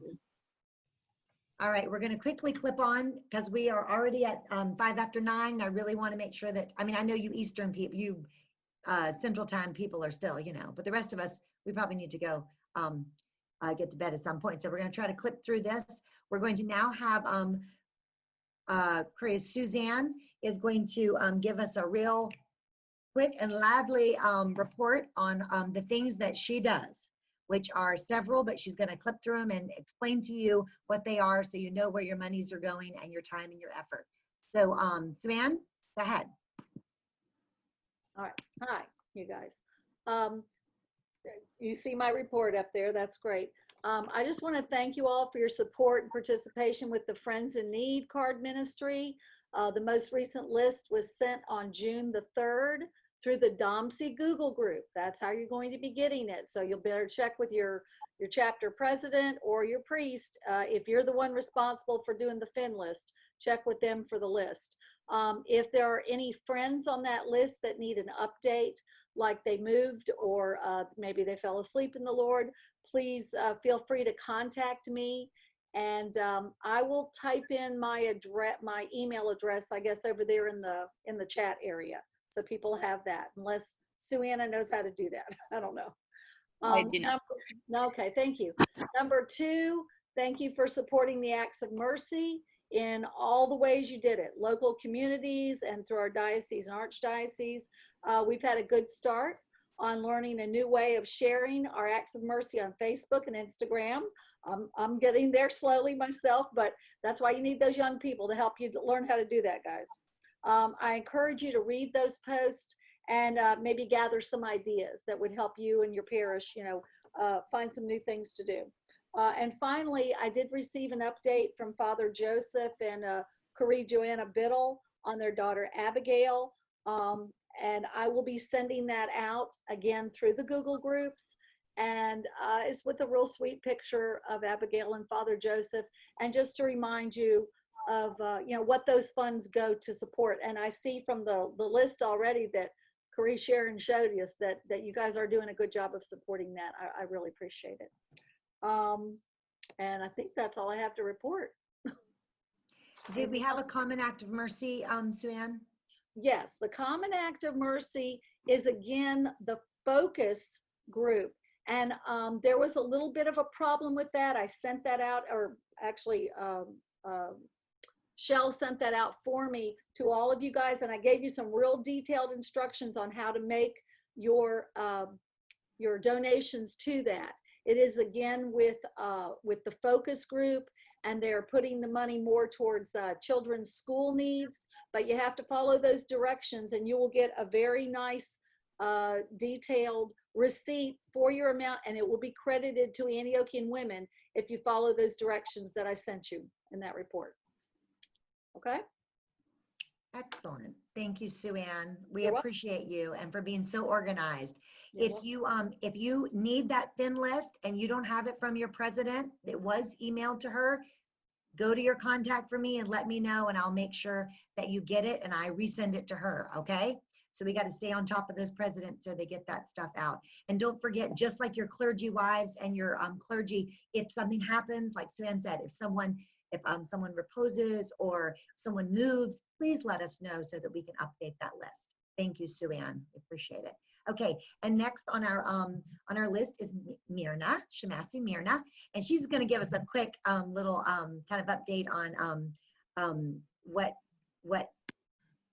she does. Myrna.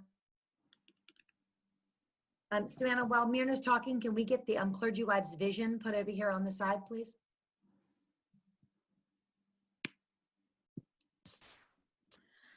Well, right now, I will be quick. I'm not going to read the whole thing over here, but we want to recognize our clergy wives. Recognition, appreciation, and connection. That's what we're going to do. But that it requires that we have any reaction between it. I've been trying to locate each one of you ladies to be able to get to know me, and you will be able to put a face by seeing me or receiving my letters. You do not need to reply to me, but at least I would love to know that you have received it. I appreciate it very much. All the women of DOMSE really would like to show a continued appreciation to all of you, Hurias, mothers, Matushkas, however you call yourself. For you, the clergy wives are very important to us. You are keeping a priest together, and I know that they do a lot of work. So I appreciate you doing that, and you will be able to read this letter. Finally, I would like to really connect the clergy wives with one another. I really believe that they will be good. Several years ago, the clergy wives used to be together. I would like to see that again. Sometimes the clergy wives often feel unconnected from those who travel the same road.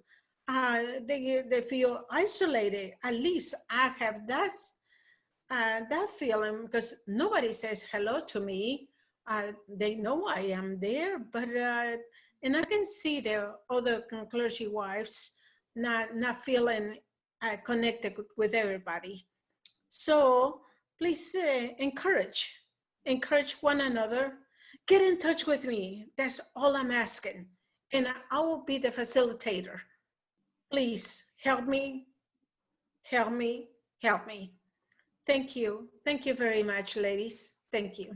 And thank you, Shemessi Marinette. Let me tell you, if you're not in contact with her, you should be, because she sends the sweetest notes. She's so kind, and she always keeps us in her prayers, and I know that.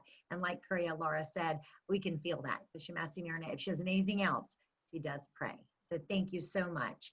Okay, so you can take down and I will send that vision out. That was one of the things that your president got, so you should get that. Okay, so we're going to run through old business kind of quickly here. As you notice, our campaign, each one do one thing. How many of you don't have to raise your hand, I'm just assuming, have found your one thing to do this year? If you have not, since I challenged you last year at the PLC, I expect by Memphis, you have found your one thing that you do. And maybe your one thing is just encouraging or praying for your clergy wife. So I don't know what it is, but make sure that you do it. Make sure that you're finding your young women, that you are encouraging them to be involved in anything your women's group is doing. One of the problems we know that we have with young women is when they come into a group of women, a lot of times they see things and they want to change it because things are done differently now. And we sometimes as older women are set in our ways. This is the way we've always done it for the last 100 years in this parish. And so we lose them sometimes because we don't have the ability to see that the church belongs, the future of the church belongs to them. And so we want to make sure that when they come and they try to change something, let's let our hearts be merciful and look to what they have. It may be a wonderful thing. So let's make sure we're still mentoring our young women. I will tell you that our Facebook page, if you go on Facebook, it's Antiochian Women of the Diocese of Miami in the Southeast. If you would like to post, you may post things there. They will go through our administrator, Erin Hunt, before they go on. So don't have fear that anything's going to go on that's not supposed to. She does see things before they go on. You can also check there. We have put all of our reports for this year that have come in from different parishes are all on that Facebook page. A lot of them with pictures. So it's great. You get to see what people are doing. So make sure you're following us on our Facebook page. That's also a great thing for your women to be able, so they can see that the Antiochian women actually do things. Mirna, if you can post your email in the chat while I'm talking, then people can get that. Also, follow us on Instagram. That's fun. I don't know if y'all know this, but Sadna follows us on Instagram. And so our Instagram is DOMSE Women. That's it. Search on Instagram, DOMSE Women. Erin puts up feast day posts. We put up prayers. We put up things that the women are doing. Women's Month was great because you could see pictures from all over the diocese. It's a great way to get your younger women interested. Just say, hey, do you follow us on Instagram? And all of them can go, sure. And they can click on there and it might make a connection with them. We also have Danny Moore and Dorothy Tampere are working on the history of the Antiochian women in our diocese. And I do know that Dorothy has something to say. Dorothy, if you unmute your microphone, we'd love to hear from you.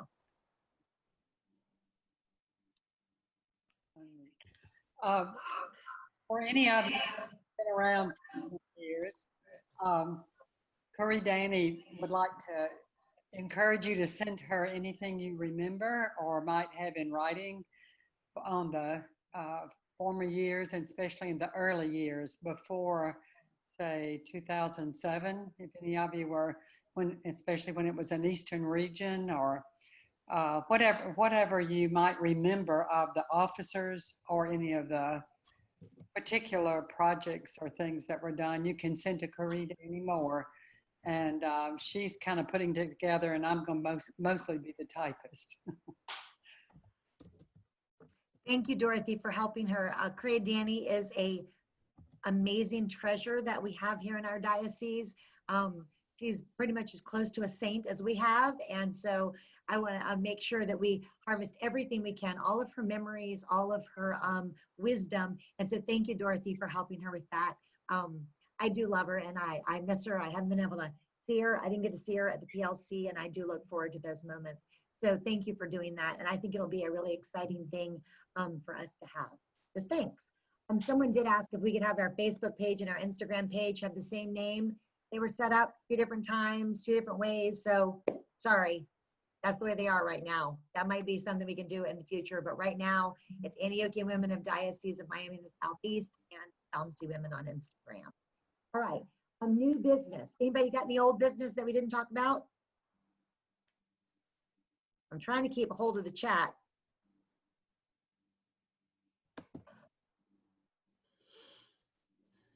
Okay, Angela says to make sure you set your notifications on the Facebook page so that you can see all the posts just in case they come up. If you know what that means, then you can do it.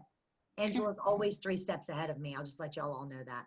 Just to clarify that, I had, since I was running the Facebook page, I saw all the posts that were coming in.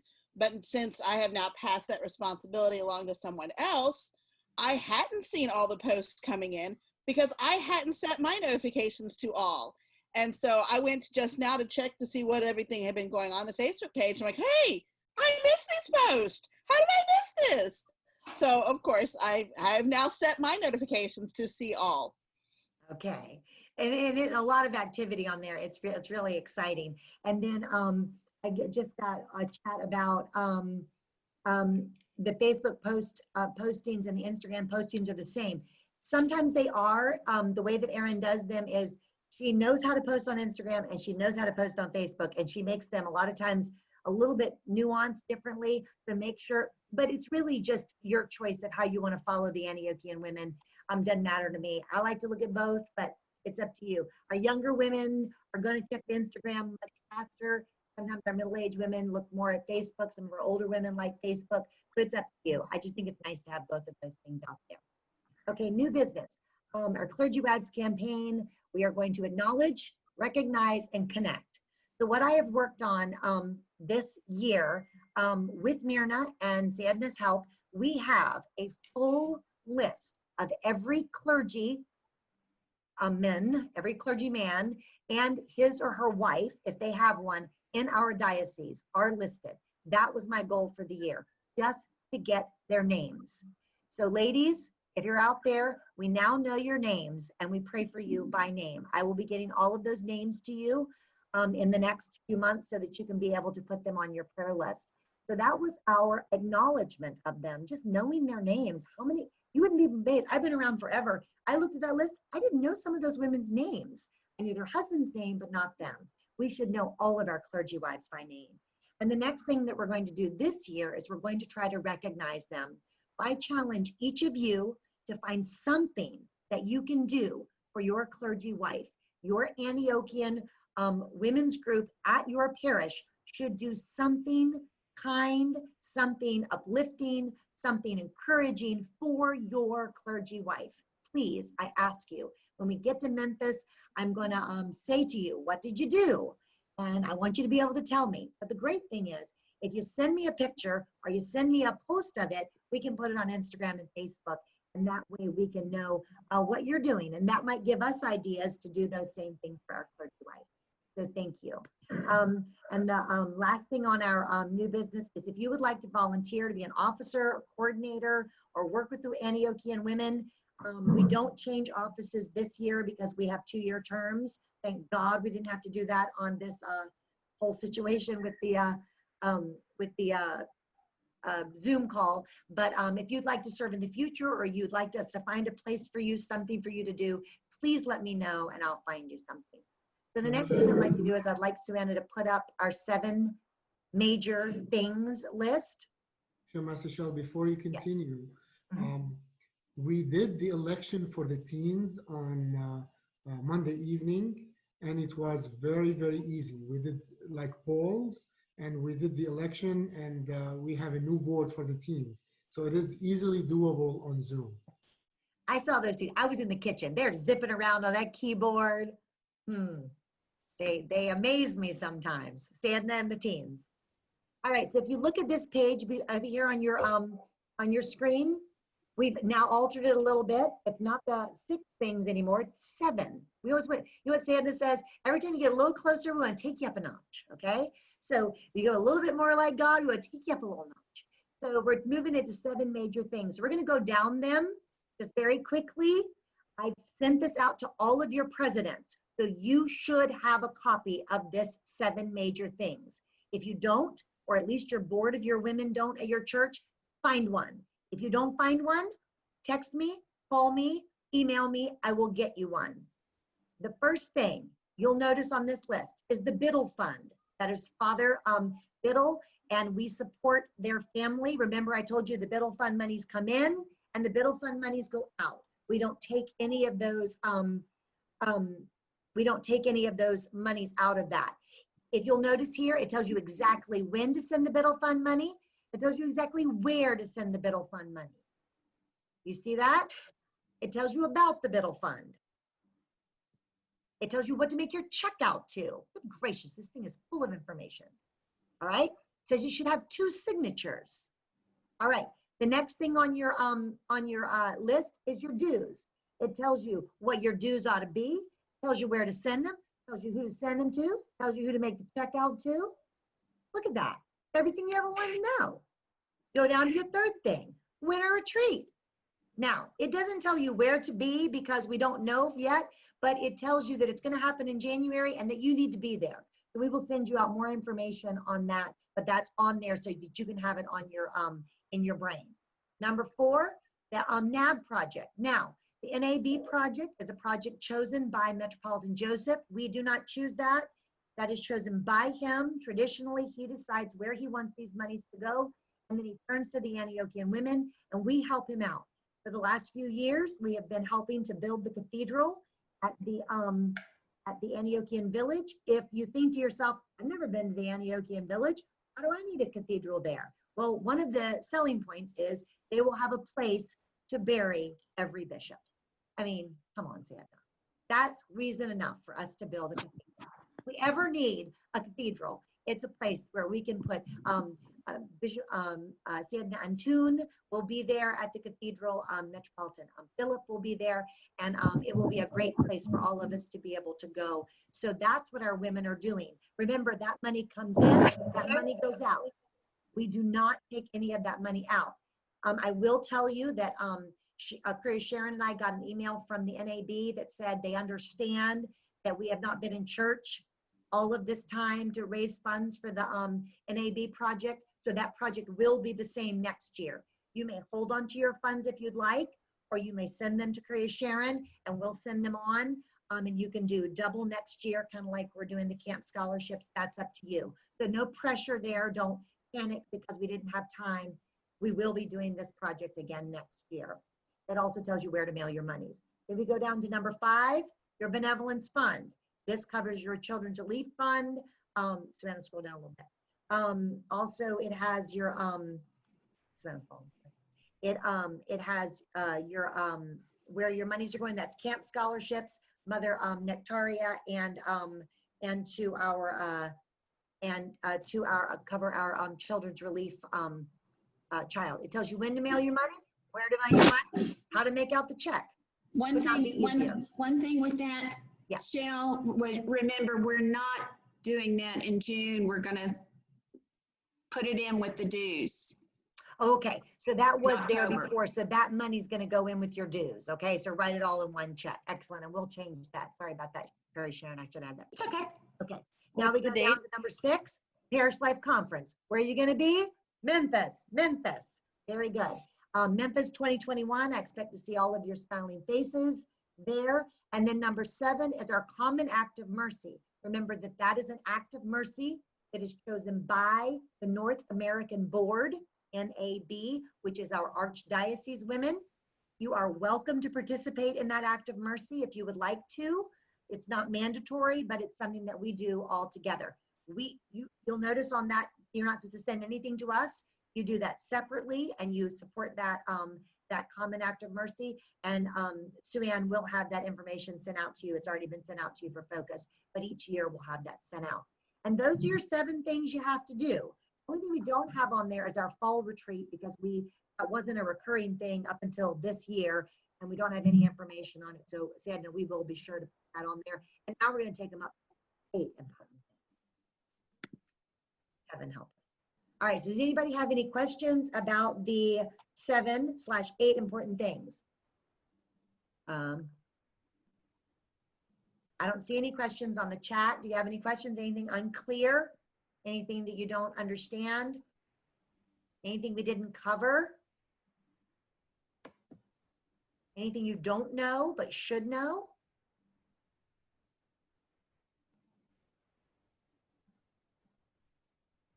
All right. Okay, I have a motion to adjourn the meeting after Father Kemal speaks by Dawn of Antioch from All Saints. She's a clipper, I love her. All right, so if there's no other questions, we'll let Father Kemal speak to us before we go, and then Sienna will address us one last time before the meeting's over. Is that okay, Father?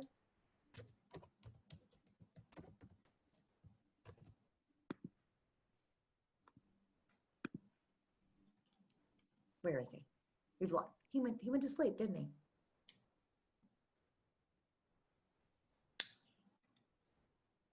Father, bless.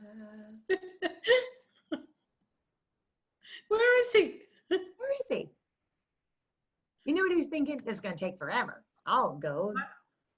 Father, come on. There he is. All right, Father, please.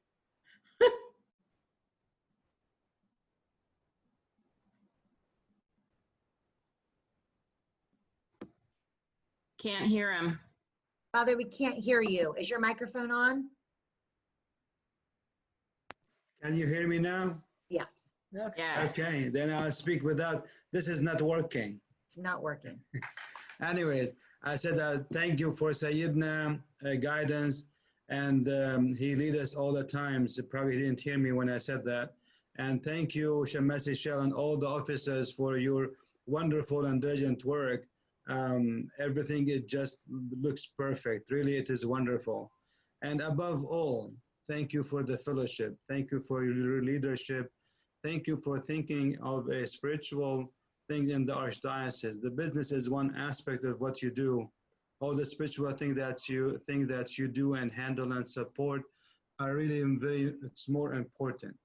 How you think of the clergy and to support them, how you think of the young ladies and to get them involved. You are looking at the backbone of the church to be strong. And I do really admire that. And our theme this year for the Parish Life Conference was, there's no fear in love, but perfect love casts out fear. Casts out fear. So, and it's really, when you love somebody, you have no fear. Sometimes when you meet a stranger, you are kind of not very sure, but once you get to know the people, when you know somebody, when you see somebody that you know, you run to them, you have no fear. And this is what our Lord and God tell us to have no fear, because we need to have love, because our God is love. And we should having that and in our heart and our mind. We can learn from the theme few points. The first point for us is, for us to know God, we have to have love. He said in the first epistle of St. John, chapter 4, verse 8 said, he who does not love does not know God, for God is love. So if we don't have love in our hearts, for ourselves, for our family, for our friends, for everybody around us, that means we don't know God, because God is love. And then also another one, to see God is knowing God, then seeing God. No one has seen God at any time. Verse 12, if we love one another, God abides in us, and his love has been perfected in us. So see, this is a beautiful. In order for us to see God, if I cannot love you, I cannot see God, because you are the image of God. So this is a great message to us. To see God, to know God, is you have to have love. And then we have to have obedience for our Lord commandment. The greatest commandment that he gave in St. John Gospel, and then in the epistle was repeated again, and said, if someone, look at this, read this is just this obedient to the faith for us as a Christian. Verse 20 from the same chapter, if someone says, I love God and hates his brother, he is a liar. For he who does not love his brother whom he sees, he has seen, how can he love God whom he has not seen? If I cannot love you, I can see you and touch you.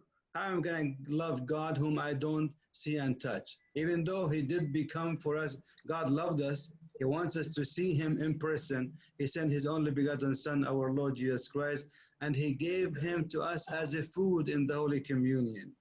This is how much God wants to love us, by sharing his only Son as a food for us.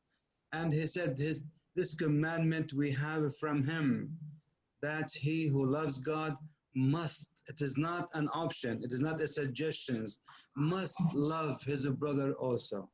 So how much really is in this pandemic and nowadays what we hear, how much we are in need of this teaching of the church, how much we are in need to remember what is God's message for us. We are supposed to be the light of the world, and we need to shed that light through love, because without love, nobody can see God. If I preach you to death and you need somebody, some very little things from me and cannot give it to you, you say it just does not go anywhere. Like Saint John Chrysostom said, if you sing to the hungry, he will hear you with his stomach. And Saint James said, he said, if your brother came to you and said, and he is naked and he's thirsty and he's hungry, and you don't give him the thing that he needs, then what does benefit him? If you tell him go and have food and be warm, does not help him. He needs those things. So love, our love, you guys, you have acts of mercy. That's act of love too. Acts of mercy, it is acts of love, because it does show that love to others through little things that we can do to ease their burden and to show them that we do care. This would be just my message to you, ladies. I'm very proud of you, and God bless you and your families. We appreciate all that you have, all that you do, and I really missed you to see you in person. And by God's grace, hopefully, as Sayyidina said, either in the fall or next year in the spring, we can meet and see all of you. And please keep us in your prayers. I have not shared that with you. My lovely wife 2 weeks ago had to go under a surgery, and I should have told you for your prayers. So please, she is recovering well, but she still needs a few weeks more. So please keep her in your prayers. Her name, of course, Huri Ranwa. So we appreciate that. And thank you very much. And you may have a blessed evening and a blessed week. Thank you, Father. Thank you. See, that's what's so great. He's got that, but then he keeps us on Robert's rules. All right, yes, please give your wife our love, and we will all be praying for her. I would just like to say that just thank you. We still have over 60 participants on our call at this time of night doing our business, and this is the work. These are the acts of mercy. These are the things that we do. And so I would encourage each of you, even though we can't be together, love the people that are in your parish, even if you can't be right up against them right now. Show them love, reach out and contact someone, make sure that you're doing the things that you can do, and we will all be back together as soon as I am sure that we can. And I would like to thank our officers, especially our treasurer and our secretary has been taking diligent minutes, and for Myrna for all that she does, for Sue Ann for helping us to stay on task for their acts of mercy, for Aaron who is doing so diligent on our Facebook and Instagram pages. And I will tell you that, and Sadna, we can just do a little right here before we end the meeting, maybe just a minute or two, to say that we are planning to start a band group. We had someone with a question about that at the beginning. The men have already started a band group, and it's another kind of form thing you have to join, but it doesn't have, like, it's not like Facebook where you see a lot of different things. You would only see the things from Antiochian Women. So it might be nice for those who aren't on Facebook or don't enjoy or don't want to be able to just see messages that come across for the women. I'm not 100% sure exactly how it all works. I think our plan, Edna, if you can help us, is maybe to be able to get it up and running as soon as we can. But we will have some instructions sent out to you and some encouragement about how to use it if you'd like to, and to share with your women. So Sienna, can you just give us a couple of words on what that is? Sure. What's really good about Band is that we can communicate with one message. We can send it to everybody. Everybody can see it. And then we can have threads of conversations as well. Somebody can post, we need to pray, for example, for Khouria Ranwa. And then under that thread, there could be multiple prayers or multiple comments, but they are hidden under the topic of praying for Khouria Ranwa.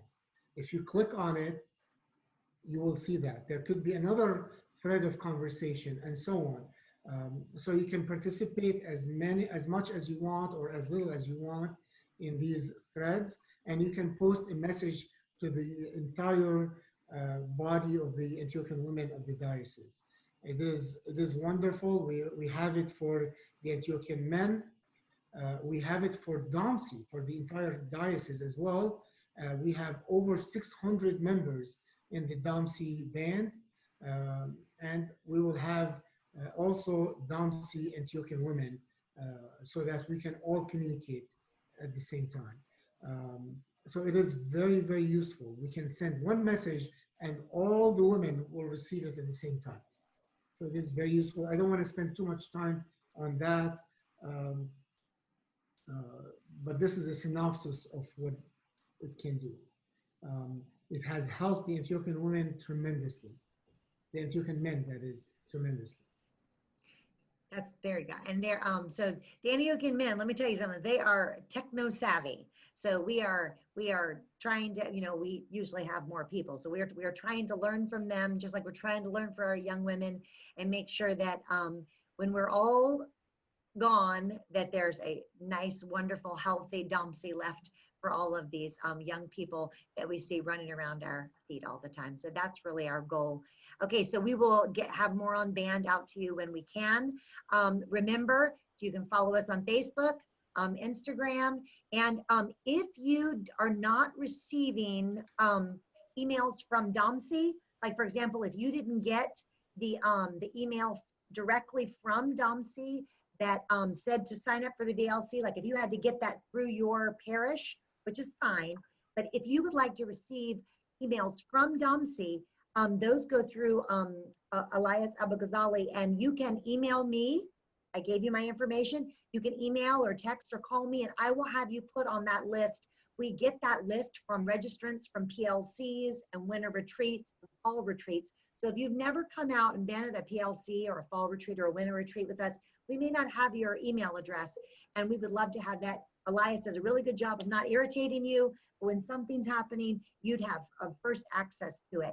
So that's how things go out for all different kinds of things, kind of keeping an eye on what Xanda's doing, our next plan to take us up a notch.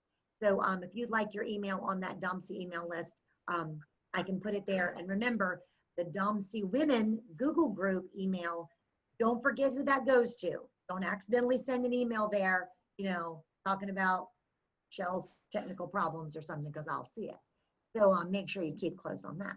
All right, so Don has made a motion that we adjourn the meeting. Does anybody have anything to say before we go? Before we adjourn, I put on the chat the address of DOMSE. If you can email that email address, you can send an email there. You get automatically added to the DOMSE email list, or you can email Shamasi Show to add you there.